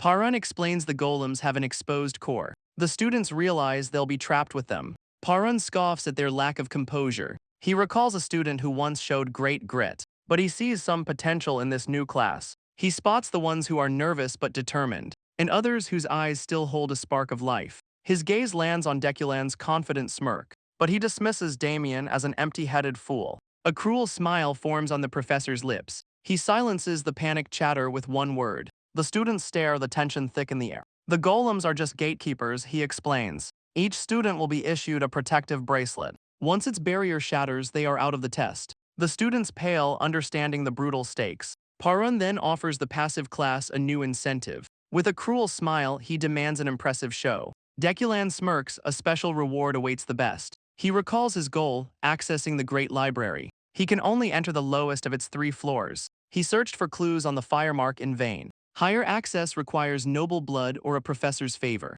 Deculan resolves to win the professor's special reward. A confident, calculating smirk crosses his face. The professor concludes, giving them time to prepare. Chenbai frantically requests explosives, but he's denied. Another student tries to cheat, demanding a golem controller. Deculan watches the chaos, disgusted by their desperation. Suddenly, a voice calls out to him as teacher. It's Damien, asking for vine seeds, confusing Deculan. He boasts he can use any magic, sprouting a plant. He happily takes his seeds, leaving Chenbai speechless. Chenbai sweats, feeling the immense pressure of the test. Deculan notes even Damien is preparing in his own way. The professor announces the starting positions for the maze. The friends look up, waiting for their assignments. A student finds his name at starting point 3. The mismatched friend waves, shouting he'll see them inside. Chenbai wishes them luck, realizing they'll be separated. Deculan stands with strangers, a familiar feeling of isolation. A voice calls out from behind, asking if he is Aster. A smug-looking student approaches with his lackeys.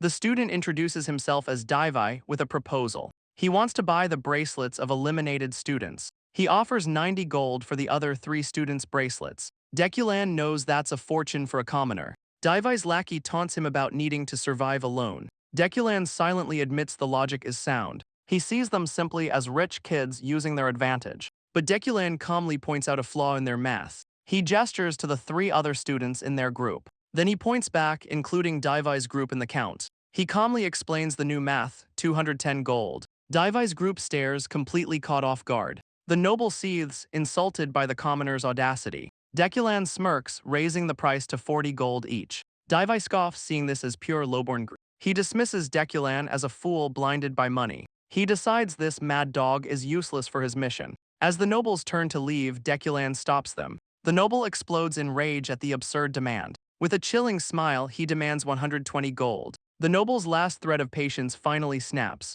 His lackey explodes, calling Deculan lowborn trash. He screams that Daivai's family has noble blood. The lackey Pakin tries to lunge forward, but Daivai stops him with a single, sharp command. He warns his friend not to embarrass him again. Another noble steps in, agreeing to the price. He reminds Daivai their mission is the top priority. Deculan smirks, raising the price to 160 gold. The noble reluctantly pays, dropping coins into his hand. The noble sneers, promising to make his life hell. The professor's voice cuts through the murmuring crowd. He repeats the rules. A shattered barrier means elimination. The barrier activates from any direct mana attack. The bracelet itself remains even if the barrier shatters. But the wearer is instantly teleported to safety. A white-haired student looks on with concern. Another student looks on, the pressure mounting. Deculan, however, remains completely unfazed. Daiva and his group glare, furious at the exchange. In a hidden room, the professors monitor the test. Professor Parun sips his drink, completely unfazed. Magic circles ignite, warping students into the maze. A holographic display confirms the warp is successful. The proctors activate their monitors, tracking the students. He takes a sip as the official grading commences. He notes that Damien starts at the same point as Dahlia. Suddenly, the screens flash red and die completely. Parun calmly sets down his mug, demanding to know the location. The nervous proctor stammers, completely at a loss. The proctor stammers, reporting the blackout is at point 3. The scene flashes back to moments before the test. The professor had explained the rules of elimination. A direct mana attack would shatter their barriers. The wearer is then safely teleported away. Professor Parun calmly gives the signal to begin. Magic circles ignite, warping students into the maze. Deculan and his group materialize inside the sewer. One of the nobles immediately prepares a spell. Deculan feels a chill, sensing an attack from behind. The nobles waste no time launching their spells. Daivai sneers, ready to teach the commoner a lesson. A huge fireball descends, aiming to eliminate him. Deculan's eyes glow, recalling the rules of the test. He easily sidesteps the massive explosion of flames. His strategy is simple: dodge their magic and strike back. He knows he can withdraw his mana just before impact. This way, his physical attack won't trigger their barriers. He lands a devastating punch right on Daivai's jaw. He systematically takes down the entire group with his fists. He moves like a phantom, enjoying every single strike. The noble's magic is useless against his raw speed. One by one, they fall to his merciless assault. He stands over them, their wealth now his to claim. He adds a new fee for their arrogance, 1 silver per hit. The sewer falls silent, the fight now over. The noble trembles, utterly broken by the assault. He sputters threats, his pride completely shattered. Deculan simply dismisses him, activating his elimination. He tallies the score: 100 hits, 10 gold owed. He holds up a bracelet, claiming he was the victim. He pockets the 6 bracelets, wondering what to do next. He needs 2 more recommendations for the professor's prize. He wonders what kind of show will impress them. He considers destroying the pillars holding up the maze, but that would make him an enemy of the continent. He decides the best option is to simply run. He stretches his neck, ready for the long run. Suddenly, panic shouts echo through the sewer. 2 students scream that they're about to be eliminated. A massive golem is ensnared by glowing green vines. It's Damien, laughing maniacally as he controls the chaos. The other students are helpless, their magic is blocked. Elsewhere, a stray seed lies on the sewer floor. The freckled student trips, caught completely off guard. His barrier shatters and he's instantly eliminated. Damien's vine-controlled golem flexes its immense power. In another corridor, a student begs to be left alone. He's cornered by nobles demanding he give up his bracelet. Alliances crumble as paranoia takes over the maze. Chenbai overhears the nobles plotting, seeing his chance. He prepares to make his move, staying low. He decides greed is a luxury he can't afford. His only goal is to pass, so he runs. But suddenly, he freezes in complete shock. His protective bracelet begins to crack and glow. He realizes he was hit by a stray spell. Defeated, he waits for the teleportation to begin. But nothing happens, he's still in the maze. A voice calls down, asking if he can hear. A mysterious voice echoes through the maze. It hints that some students know their identity. A student is crushed by a rogue golem. The white-haired student senses a dark premonition. The golem's eyes glow with malevolent energy. The voice delivers a chilling death sentence. All surveillance feeds have been completely cut. In the control room, a proctor panics. Parun orders him to get the other professors. The proctor scrambles to find help. Professor Parun slams his hand down, cracking the floor. His eyes burn with fury at the test's hijackers. Back in the maze, the ground begins to tremble. The golems crackle with a dark, corrupting energy.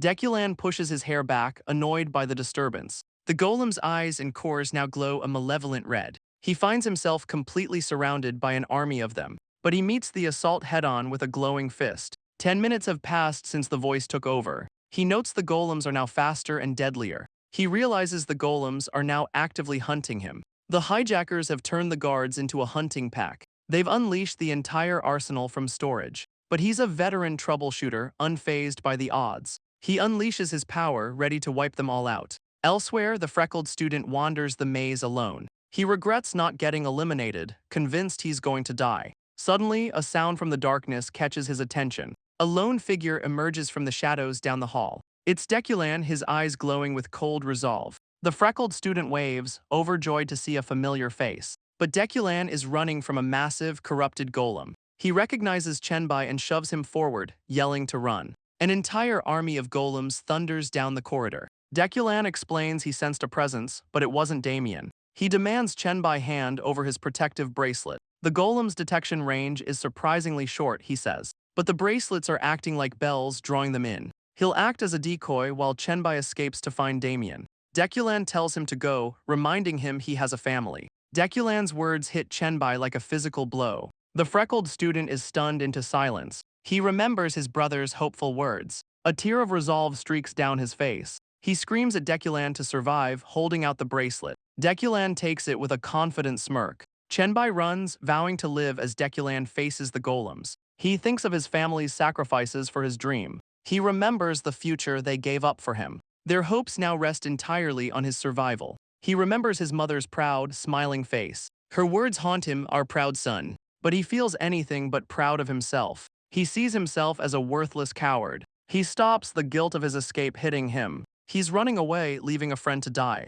But he can't live with that kind of debt. He refuses to fill his heart with more regret. A fire ignites in his eyes, he won't give up. He unleashes the most powerful spell he knows. He recalls the teacher who awakened his talent. With a desperate scream, he pours out his power. The ground erupts in a torrent of earth magic. He grins madly, boasting of his spell's grand name. His teacher's voice echoes, telling him to watch. It's a cavalry spear that can pierce anything. He screams Aster's name, unleashing the attack. Deculan whips around, stunned by the sudden shout. A massive wave of earth magic barrels toward him. The spell crashes down in a devastating explosion. Deculan braces, realizing the spell's complexity. The ground is shattered by the powerful magic. The spell's backlash hits Chenbai hard. He's pushed himself far beyond his limits. The strain is too much, he begins to fall. But Deculan catches him before he collapses. He calls out Chenbai's name, worried. Chenbai smiles, recalling who taught him the spell. Deculan admits the spell's name isn't too grand. He tells him a spell's power depends on the user. Chenbai whispers his name, a bloody but proud smile. Deculan shoves a potion down his throat, telling him he's not dying. He wonders what to do with the kid, who's amazed by the potion. He closes his eyes, extending his senses through the maze. His senses trace a path, locking onto a target. He gives Chenbai directions to find the other students. But our boy has other plans. He senses a strange mana flow heading for the control room. He has something to investigate on his own. He sprints away, leaving Chenbai alone in the corridor. Deculan sprints, following the strange mana signature. He ducks behind a pillar, a grim memory surfacing. His eyes widen as he finally sees the source. A massive, swirling vortex of demonic energy. A chilling grin spreads across his face. He recognizes this corrupting power from his past. It's creating monsters that once terrorized the world. Deculan's eyes burn with a furious, manic light. Elsewhere, the true culprit laughs in triumph. In the control room, the hijacker celebrates his victory. He laughs, celebrating the birth of a demon realm. His success is all thanks to an ancient artifact. The gauntlet corrupted the control room systems. A masked figure questions his reckless methods. The hijacker smirks, their contract is fulfilled. His partner agrees, the goal is to disgrace the academy. He taunts his partner, who warns him to be silent. The hijacker scoffs, enduring the insults for his reward. He revels in the joy of his twisted success. A secret society watches as their dark plan unfolds. He grins, certain the elders will support his work. His partner warns him a student is approaching. The hijacker laughs, calling him the first test subject. He smirks, eager to see what will happen. He wonders what demonic energy does to a person. Ancient texts say mages react differently to it. The energy can trigger a horrifying transformation. It turns humans into mindless, demonic beasts. He watches the monitor, eager for the results. Deculan is trapped between golems and demon beasts. The hijacker muses that this is a perfect test. Deculan's eyes widen, taking in the chaos. The hijacker grins, enjoying his twisted experiment. But a slow, chilling smile forms on Deculan's face. It's a look of pure, unadulterated joy. He's not afraid of the demonic energy at all. His manic grin mirrors the hijacker's own. The hijacker freezes, asking if his partner knows him. He's stunned that Deculan somehow knows his name. The villain's confidence completely shatters. Deculan calmly prepares to face the horde. The hijacker screams in disbelief from the control room. Deculan lunges forward, a blur of motion, his eyes glowing with an intense blue light. He cuts through the beasts with blinding speed, moving like a phantom through the chaos. The system confirms the beasts are fully corrupted, but more monsters begin to crawl from the shadows. An even stronger type of demon emerges. He issues a chilling command, kill each other. The hijacker screams in horror for his babies. He panics, suddenly remembering the student. On the monitor, Deculan is an impossible blur. He desperately orders his partner to block him. But it's too late, their defenses are being pierced. A streak of blue light cuts through the room, shattering their corrupted systems with ease. He effortlessly dispatches the guards in his way. Deculan greets the hijacker, Frizen, by name. He grins, finally meeting the man behind the chaos. Chenbai nervously greets the group he was sent to find. Damien laughs, surrounded by his vine-controlled golems. He proudly introduces his golem bodyguards by name. Chenbai turns his attention to a white-haired student. She coldly asks how he managed to get there alone. He tries to warn them about the bracelets. He's shocked they haven't thrown them away yet. He screams at them to discard the tracking devices. The white-haired student calmly removes her bracelet, but she scoffs, dismissing his warning as ridiculous. She asks why they should trust his warning. Another student accuses him of a selfish plot. Chenbai is stunned by the sudden hostility. She claims he's just trying to steal their bracelets. He pleads, explaining the bracelets are monster bait. She asks who told him, and he names Aster. A cruel, knowing smirk spreads across her face. She mocks him for being tricked by a vagrant. The other students begin to turn against him. His warning falls on deaf, suspicious ears. Chenbai snarls, telling them they know nothing. But it's Damien who speaks, remembering Aster. He recalls his own first meeting with him. Aster had been asked what he possessed. His answer was simple, he had a friend. Damien throws his bracelet away, trusting Aster's word. He grins, telling a stunned Chenbai to follow. Chenbai can't believe the sudden turn of events. Meanwhile, Deculan confronts the hijackers in person. He reveals he once hunted Frizen in a demon realm. Frizen panics, denying he knows Deculan. He screams at his partner to protect him. The masked man turns away, accepting his fate. He says his contract forces his hand. He vows Deculan will die without a trace. But Deculan recognizes him from a vassal house. House Bimmer, famous for its archer's speed. They raised a hunting dog for the family. A loyal weapon bred only for the hunt. The perfect tool to eliminate any target. He wonders why Bimmer's hunting dog is with a rat. The masked man is stunned, asking how he knows them. Frizen screams, demanding to know what's going on. He repeats his question, screaming in total panic. The masked man dismisses the question, calling him mad. Frizen's panic boils over into a furious scream. The masked man shakes his head, calling him a lunatic. He snaps, telling Deculan to stop repeating himself. He finally attacks, chains erupting from his body. The chains form a monstrous jaw, ready to strike. But Deculan stomps down, dodging the attack with ease. He leaps through the air, chains whipping past him. He screams, asking why Bimmer's dog is with a rat. The masked man roars, calling him an obsessed madman. His magic forms too deadly, chain scythes. The glowing blades slice through the air toward him. Deculan sprints, weaving between the homing weapons. He keeps shouting, taunting the hunting dog. The masked man's eyes burn with unrestrained fury. He lunges, vowing to tear the madman apart alive. The masked man boasts his attack is inescapable. But Deculan notes how agitated he's become. He easily sidesteps the spinning blades. He explains something he learned from raising dogs. They get anxious from repetitive, emphasized sounds. His taunts hit their mark just like with a dog. The masked man roars, insulted by the comparison. Deculan closes the distance in a flash of blue light. He strikes, calling him Deculan's dog. Frizen screams, demanding to know what's happening. Frizen's hand crackles with furious energy. He unleashes a devastating impact-style attack. The masked man lies defeated on the floor. Frizen scoffs, seeing him still hiding behind others. But Deculan grins, now it's just the two of them. Frizen pulls out a strange, corrupted artifact. Deculan easily catches the chained weapon thrown at him. He swings it back with terrifying speed and power. The weapon impales Frizen's arm, who screams in agony. The hijacker stumbles back, demanding to know who he is. Frizen remembers his ace in the hole, the demon realm. He threatens Deculan, using his friends as hostages. But Deculan's cold silence unnerves him completely. Deculan turns his back, telling him to enjoy the show. Because after his friends die, Frizen is next. He tells the hijacker to laugh while he still can. Frizen stares at the blood, calling him a monster. He can't believe Deculan would let his friends die. A chilling red light glows in Deculan's eyes. Frizen cracks, giving him 5 minutes to save them. Frizen screams, demanding to know why Deculan is so calm.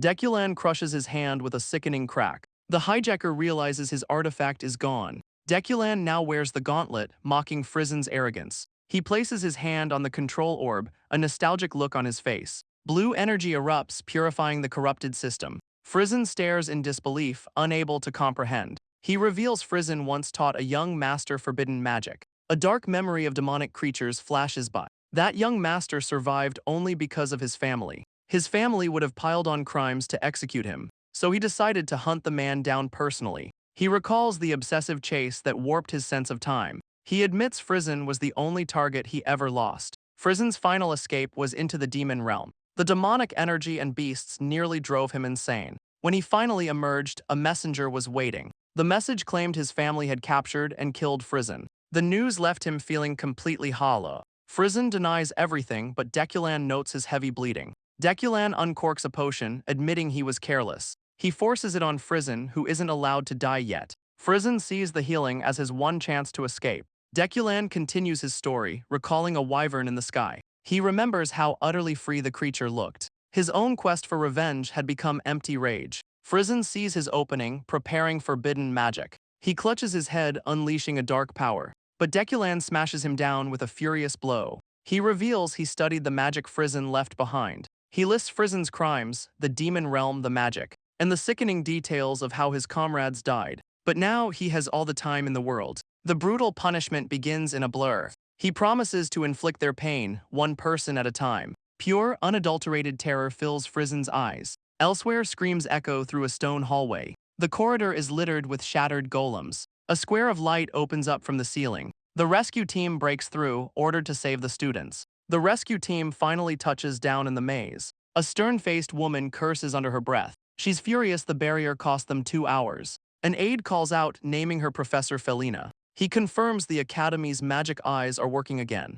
Her orders are clear, find the students now. The rescue team spreads out through the corridors. Soon, they begin finding the injured students. One rescuer finds Damien's group, celebrating with their golems. Professor Felina begins to gather the scattered students. Professor Felina stares, unable to believe it. Her aide reports the impossible, no casualties. A call comes in from Professor Farun. He's in the control room, showing her the scene. Her eyes widen in absolute horror. The screen shows the hijacker's brutalized remains. She asks who could have done such a thing. But then something catches her eye. A file is presented on a single student. A vagabond sponsored by the Blando family. His mana output is far beyond a normal student's. Professor Felina listens, learning of the anomaly. The aide insists Deculan must be watched closely. The blonde man sighs, realizing he arrived too late. Suddenly, the Academy's headmaster appears before him. He says the situation is resolved, thanking the man. The headmaster then turns his attention to Felina.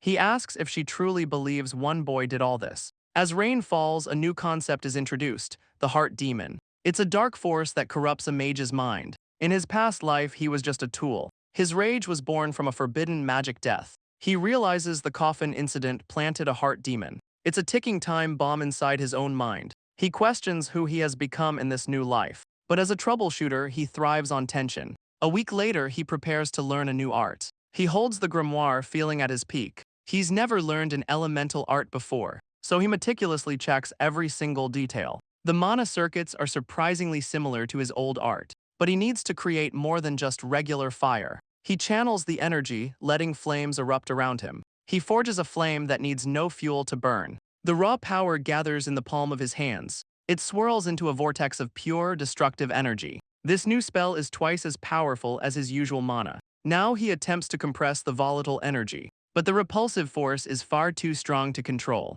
He can't use his collision formula, but he'll master it in time. His new fire art brings him one step closer to his prey. Now he needs to find some usable spells. His eyes are sharp, his focus absolute, but he senses a powerful, unconcealed presence nearby. He moves to confront the unexpected visitor. Stepping out into the pouring rain, he finds him. A man praises his incredible control over wildfire mana. The visitor is clearly impressed by his raw talent. Deculan is stunned to see the academy's principal. The old man's gaze is sharp and discerning. The principal's presence is a crushing, dark force. Deculan wonders why he's always a target. He questions who he is in this new life. His own power flares up in response. The man reveals he's the academy's highest elder. The revelation sends a shock through Deculan. He quickly snaps into a formal, respectful bow. The principal notes his upright but loud attitude. He reveals a sound barrier surrounds them. The old man has come with a specific question. The principal calmly suggests they have a seat, but Deculan feels a pressure beyond mere killing intent. He's being pinned down by pure, unrefined mana. The old man says Professor Felina suspects he's hiding something, so he's here to ask Deculan directly. "What are you hiding?" he demands, his power crushing down. Deculan realizes this man is an absolute monster. A memory flashes of the Blando family's sinister heir. Deculan analyzes the flow of mana holding him captive. He matches its frequency, preparing to slip through the gap. He shatters the principal's mana with his own. Deculan cuts straight to the point, the coffin incident. He freely admits to dealing with the hijackers. The old man is taken aback by his honesty. He sees no reason to hide the truth. He challenges the principal to ask anything else. The principal's eyes glow with a menacing light. Under pressure, his mind flashes to a strange regret. But the old man suddenly starts to chuckle. Deculan realizes the principal is a complete lunatic. The principal is impressed by Deculan's defiance. He offers a simple interrogation instead of a fight. He commands Deculan to take a seat. They face each other on the rain-soaked ground. Deculan feels the air shift, the pressure mounting. The principal's true, wild aura erupts around him. The old man prepares to ask his first question, but Deculan asks about a wyvern that became a meal. The principal is stunned into absolute silence. Deculan flips the script, calling the old man Junior. The principal declares himself the senior on this battlefield. Deculan is baffled by the old man's strange logic, but he understands the strong make the rules and kneels. The principal resumes his interrogation, calling him Junior. A flash reveals the principal's inhuman, reptilian eye. His fury erupts, demanding who left the wyvern's corpse. The rain pours down as the tension builds. He roars, furious at the disrespect shown to the beast. Deculan recalls the old man's vow to crush the culprits. He realizes this means gathering elite war mages and knights. The principal calls out his name, Deculan. His voice is a low, menacing growl. He asks who desecrated the wyvern's corpse.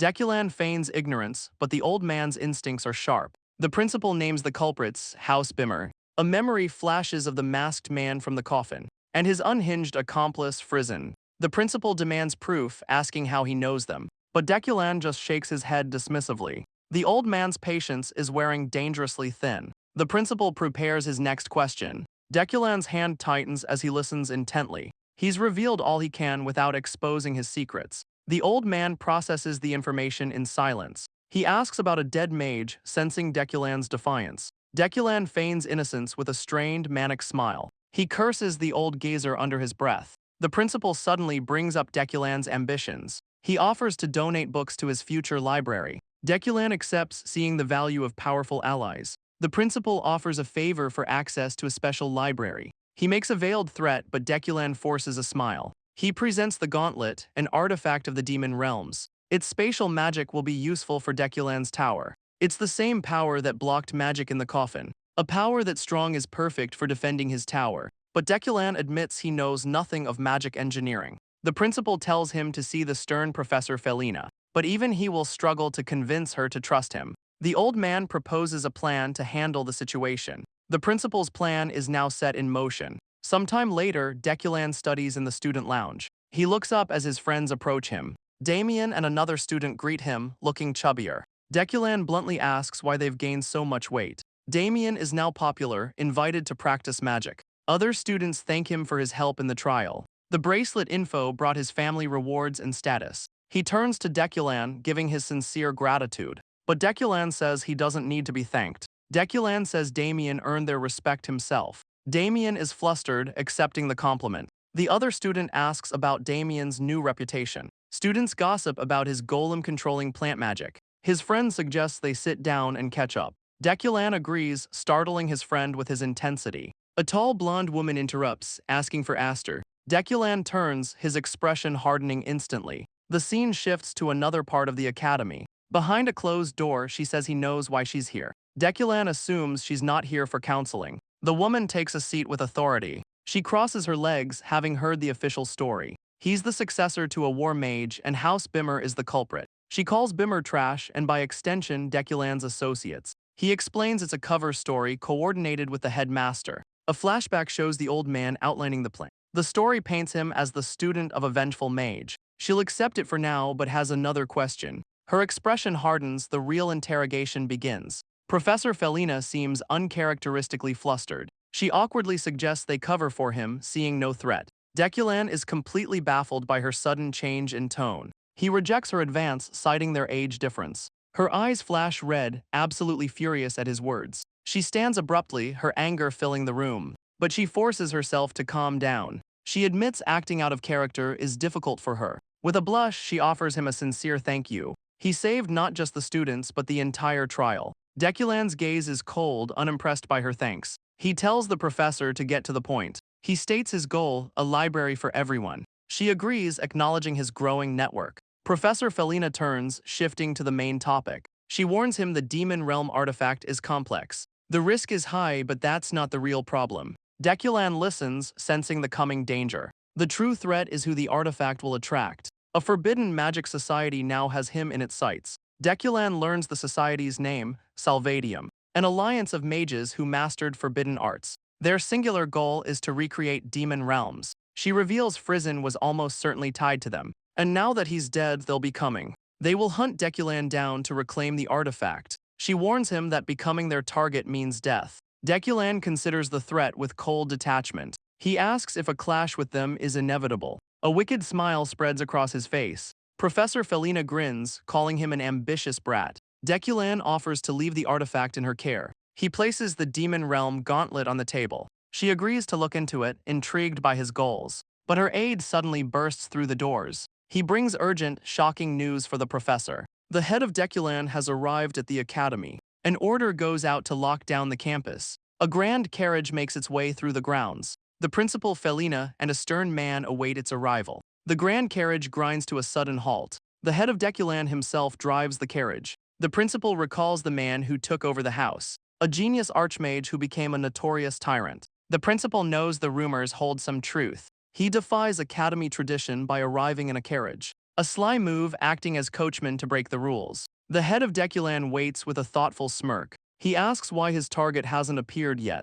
He mockingly asks about the recent vermin incident. The head of Deculan leans in, his tone condescending. He scoffs at the principal's words. The principal's fury erupts at the man's arrogance. Felina knows the truth, Deculan was behind it all. The head of Deculan questions their very authority. He smiles, finding their posturing absurd. He claims his house hunted the vermin for them. Dark magic swirls, a display of his cruel power. The principal is caught in the sinister aura. The head summons the tormented souls of his victims. He claims to have wiped out the entire Bimmer house. From a rooftop, Deculan confirms the news. He's not surprised by the man's utter ruthlessness. A memory flashes back to their strange alliance, but he finds the timing incredibly convenient. He only told the principal about Bimmer last night. At least in this life, the man is still human. A confident, challenging smile spreads on his face. He knows this is only a temporary situation. One day, he will surpass this powerful tyrant. He swears that this time, he'll be the one to win.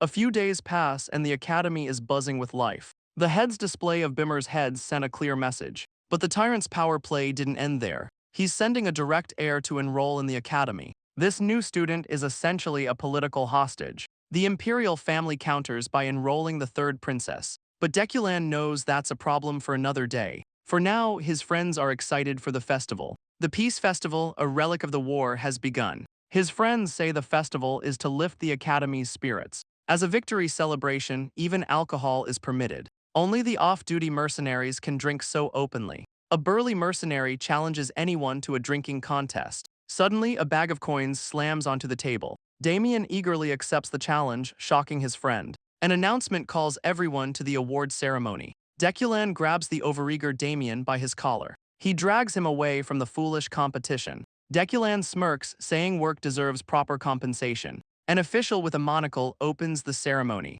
The award ceremony for the trial survivors begins. The first name is called Dahlia de Dina. Next up is the newly confident Damien von Blando. A red-haired woman, Evelyn de Planche, is announced. Damien's friend looks on in complete surprise. Finally, Deculan's name echoes through the hall. Evelyn approaches, daughter of a powerful trading company. Deculan finds her presence suspicious. He doesn't remember her. It's finally time to receive their hard-earned rewards. The reward is a box containing a highest-grade elixir. The official thanks Deculan for his contributions. Deculan thinks the certificate is ugly trash. The official threatens to incinerate him with it. Deculan simply smiles, taking his prize. With the award ceremony over, the festival resumes. He and his friends enjoy the academy grounds. After so much chaos, they can finally relax. A brief flash of a dark, crushing power. But today is a day for peace and celebration. A single firework streaks into the night sky. The sky explodes in a brilliant, chaotic display. He and his friends watch the spectacle in awe.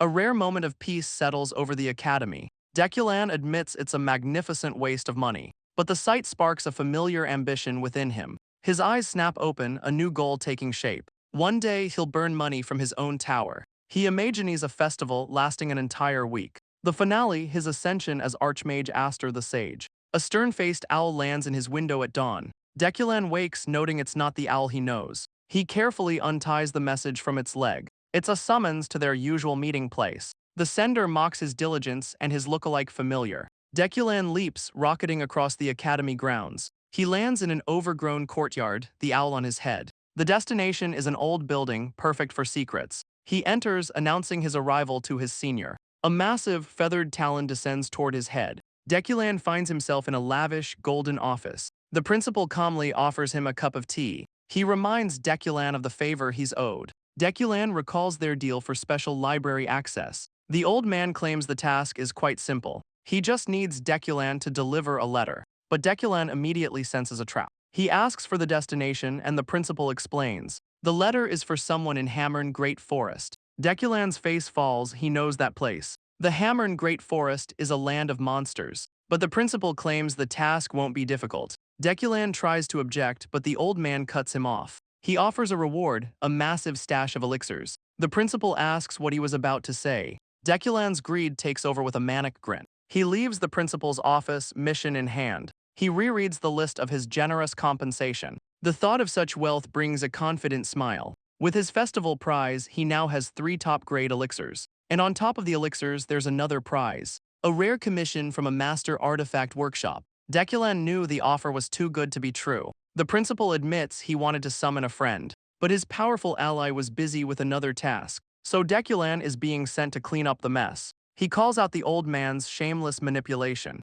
He used that leverage to demand even more rewards. Now, with his payment secured, he can begin. With 3 elixirs, he can rethink his strategy. He'll use a technique to harden his body with ether. It's the same power that broke his limits in his past life. He'll become a mage with the physique of a knight. A confident, almost wicked smile crosses his face. He finds a secluded, ruined courtyard to begin. Deculan sits in quiet meditation, centering himself. His eyes snap open, glowing with an intense blue light. He takes out the golden elixir and prepares to begin. A massive surge of golden energy erupts around him. He'll pour all the elixir's mana directly into his body. The goal is to infuse mana into every cell. He must saturate his entire physical form. But a surge of red energy interrupts the process. He recognizes the familiar, unwelcome power. A strange red sigil burns across his chest. The fire mark has activated, nearly ruining everything. But a manic grin spreads across his face. He wonders what gift this chaos will bring.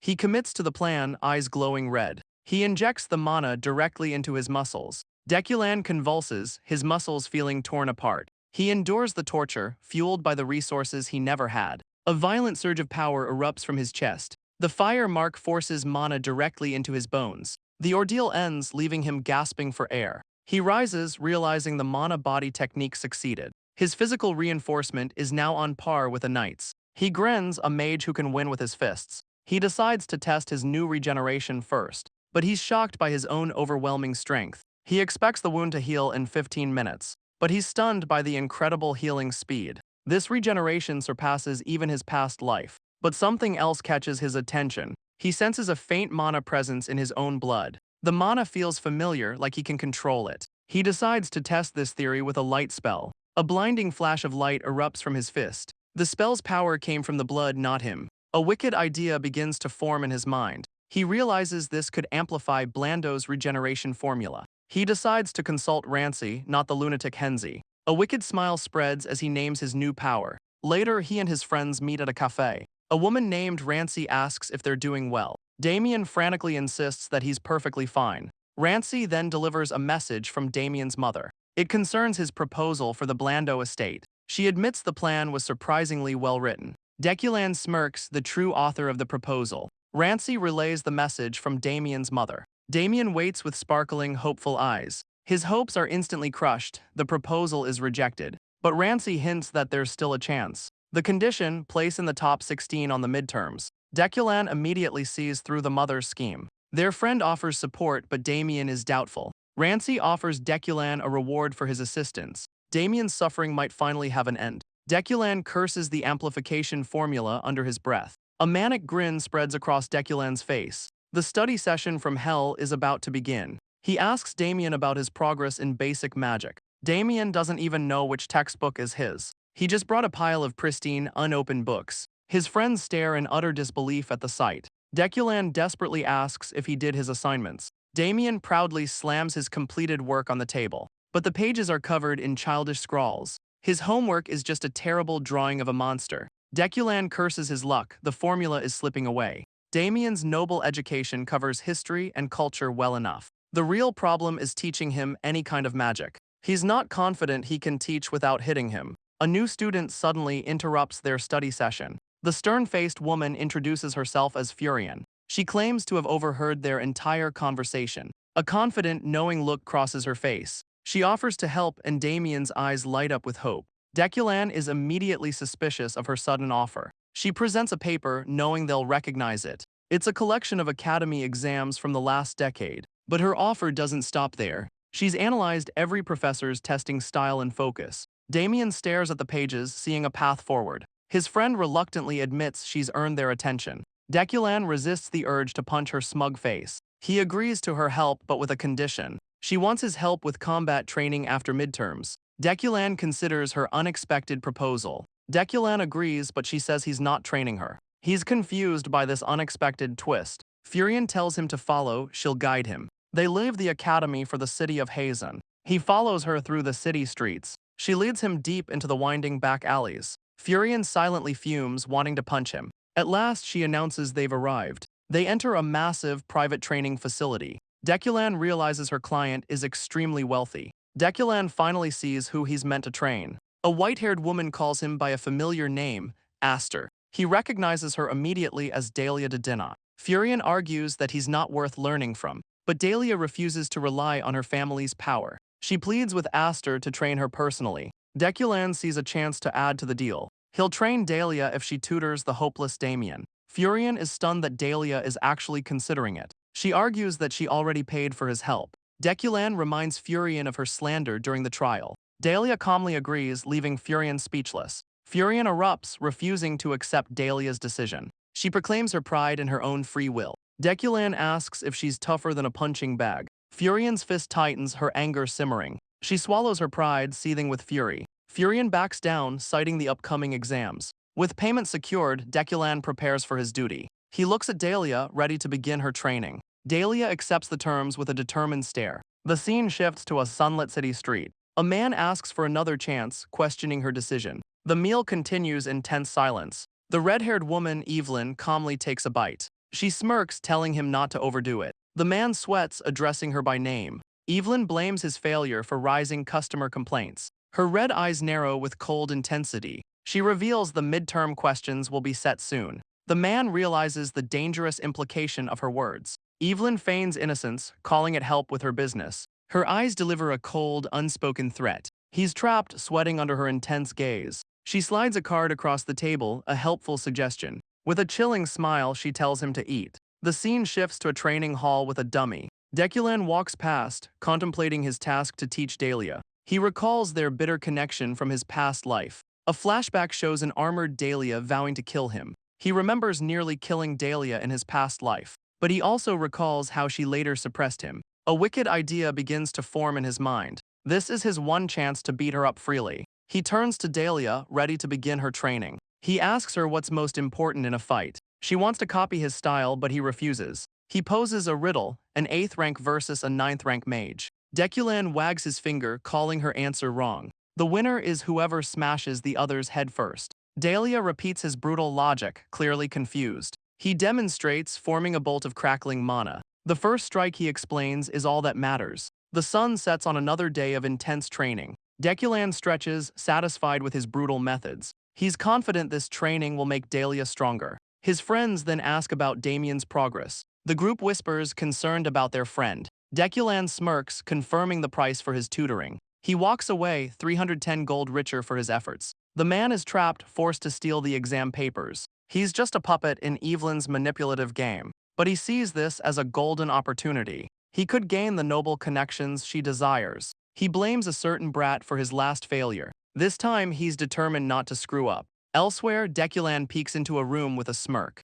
The man arrives at his destination, a simple tea shop. A smiling shopkeeper asks for his order. He gives a coded phrase for a special request. Evelyn's pawn arrives at the location she mentioned. The shopkeeper offers him tea, noting his confusion. He explains this is the shadow market, hidden in plain sight. A fancy tea shop is the perfect cover for illegal dealings. The man states his business. He needs the exam papers. He asks for the magic department's exams specifically. The shopkeeper invites him to meet the seller directly. The man is taken aback by the direct invitation. He realizes it's a trap to confirm his identity. Trapped, he agrees, knowing he has no other choice. The shopkeeper agrees with a confident smile. He gives the time and place for the secret meeting. But Deculan has been watching the entire exchange. He immediately recognizes the setup as a trap. The timing is too perfect, the details too vague. He decides to investigate the situation himself. He dons his disguise, planning to rob the buyer. The scene shifts to the designated meeting location.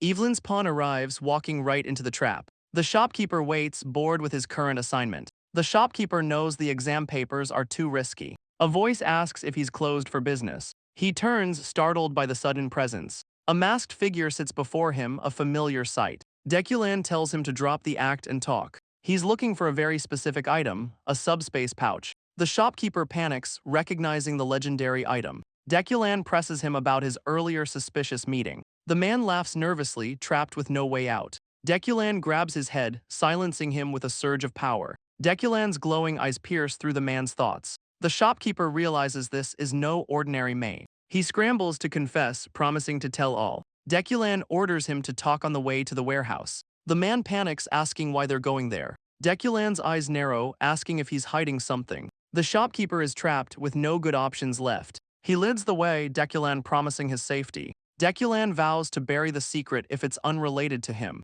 The shopkeeper clenches his jaw, cornered and terrified. The shopkeeper reveals Evelyn's plan to sell grades. Deculan recognizes the name. She's infamous at the academy. Evelyn maintains a perfect, professional public image. She's charming, popular, and seemingly a model student. But her ambition hides a far more ruthless side. Deculan seethes, furious at her easy, illegal profits. The shopkeeper stops, announcing they've arrived at the warehouse. He leads Deculan into the hidden storage room. The space is filled with glittering, stolen treasures. Deculan claims he's here to inspect for the house. Deculan orders 2 subspace pouches for the evidence. The shopkeeper panics, his perfect plan falling apart. The scene shifts to Damien's chaotic tutoring session. Damien casts a spell, claiming his answer is too correct. His tutor is stunned he can maintain a spell without a key formula. Furion sits between them, calling this study session hell. Dahlia realizes Damien is a genius who breaks all logic. Furion worries Deculan's methods will corrupt Dahlia too.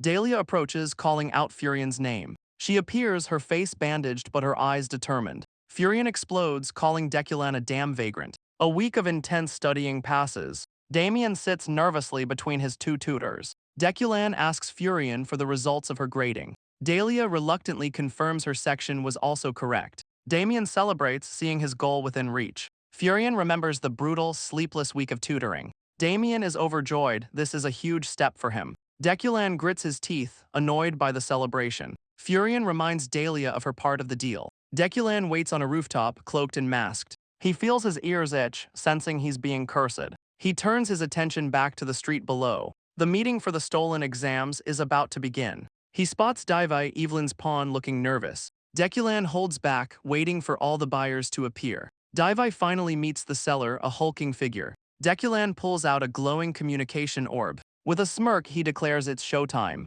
The seller details the prize, the complete midterm exams. The seller slides the sealed envelope across the table. He confirms the mana patterns match the academy's. Divai is promised future support for his success. He grins, believing this will earn his family's respect. His next job is to distribute the papers to clients. With his task done, Divai is dismissed from the room. Evelyn sits alone, a satisfied smile on her face. She scoffs at how foolish and easy he was to use. Her plan is to frame Divai for all her dealings. The idiot is only useful for taking the fall. Evelyn meets with the hulking seller. Deculan watches, disgusted by her corruption. He needs a plan to stop her for good. He has the evidence, but brute force won't work here. He taps his fingers, thinking hard. A new, more cunning idea takes shape. He's found a way to correct her paths. He takes out a blank sheet of paper. He gathers a stack of documents. He begins to write, his old skills returning. He meticulously forges the documents, a forgotten skill. He presses an official-looking seal onto the paper. Deculan admires his handiwork, a perfect forgery. The scene shifts back to Dahlia's intense training. She pants, pushing through her brutal exhaustion. His lesson echoes in her mind, first strike wins. A manic grin spreads as she channels raw power. The day of the midterms finally arrives. Students murmur as they turn in their exams. The students immediately begin comparing their answers. A student confidently circles an answer on his exam. His friends are shocked, but he smugly feigns intelligence. A classmate watches, wondering if he secretly studied. Evelyn observes from afar, her plan a clear success. She used the exam to secure a deal with the boy's family. With 3 more clients, her corrupt business is thriving. Suddenly, a cloaked figure bursts into the room. Evelyn's smug expression shatters into shock. The figure approaches Divai and the other customers. He then orders the green-haired student to come with him. The cloaked figure calls the student by name, Dremanen. Evelyn is stunned, her perfect plan unraveling. The next morning, an urgent assembly is called. Students whisper about rumors of cheating on the exams. Evelyn listens nervously, trying to gauge the situation. She's confident she wasn't caught, but worries about Divai. An instructor on stage calls for the students' attention. He confirms that several cheaters were discovered. Evelyn's face pales, the rumors are actually true. Divai and 4 others are expelled, and Evelyn seethes. The instructor admits a student exposed the cheating. This assembly is to publicly commend their justice. He calls Evelyn to planche to the stage. The crowd cheers, but Evelyn is utterly horrified. Her friends praise her, mistaking shock for humility. She's trapped, unable to confess her own guilt. Evelyn accepts the award, her scheme in ashes. From the crowd, Deculan watches with satisfaction. He warns her to walk a righteous path now. Deculan grins, his re-education a complete success. 1 week later, the exam rankings are finally up. Students race through the academy's grand halls. Damien and his friends sprint toward the bulletin board. A crowd gathers to see the final midterm results. His friends anxiously search for Damien's name. They're stunned to see he's ranked 18th. But Deculan tells them to look more closely. He points out Dremenen's name is ranked 7th. An instructor arrives, claiming there's been a mistake. Damien and his friend look up with renewed hope. The corrected list shows Damien's new rank, 16th. Damien and his friend erupt in celebration.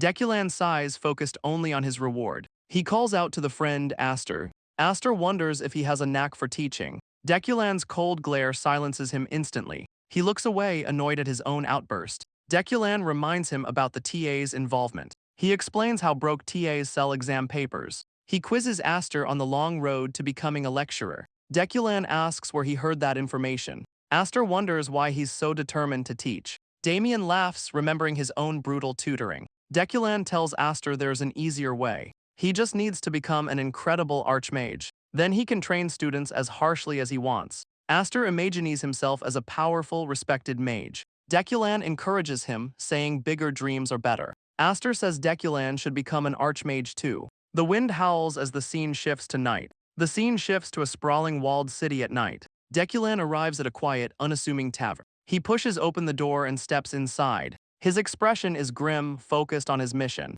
He approaches a hooded figure waiting in the corner. The man greets him, having clearly expected his arrival. Deculan sits, trading familiar insults with the man Veloci. The hooded man cuts to the chase, asking what help he needs. Deculan reveals an ancient ruin has been discovered. The news clearly piques the hooded man's interest. Veloci smirks, calling the job a real pain.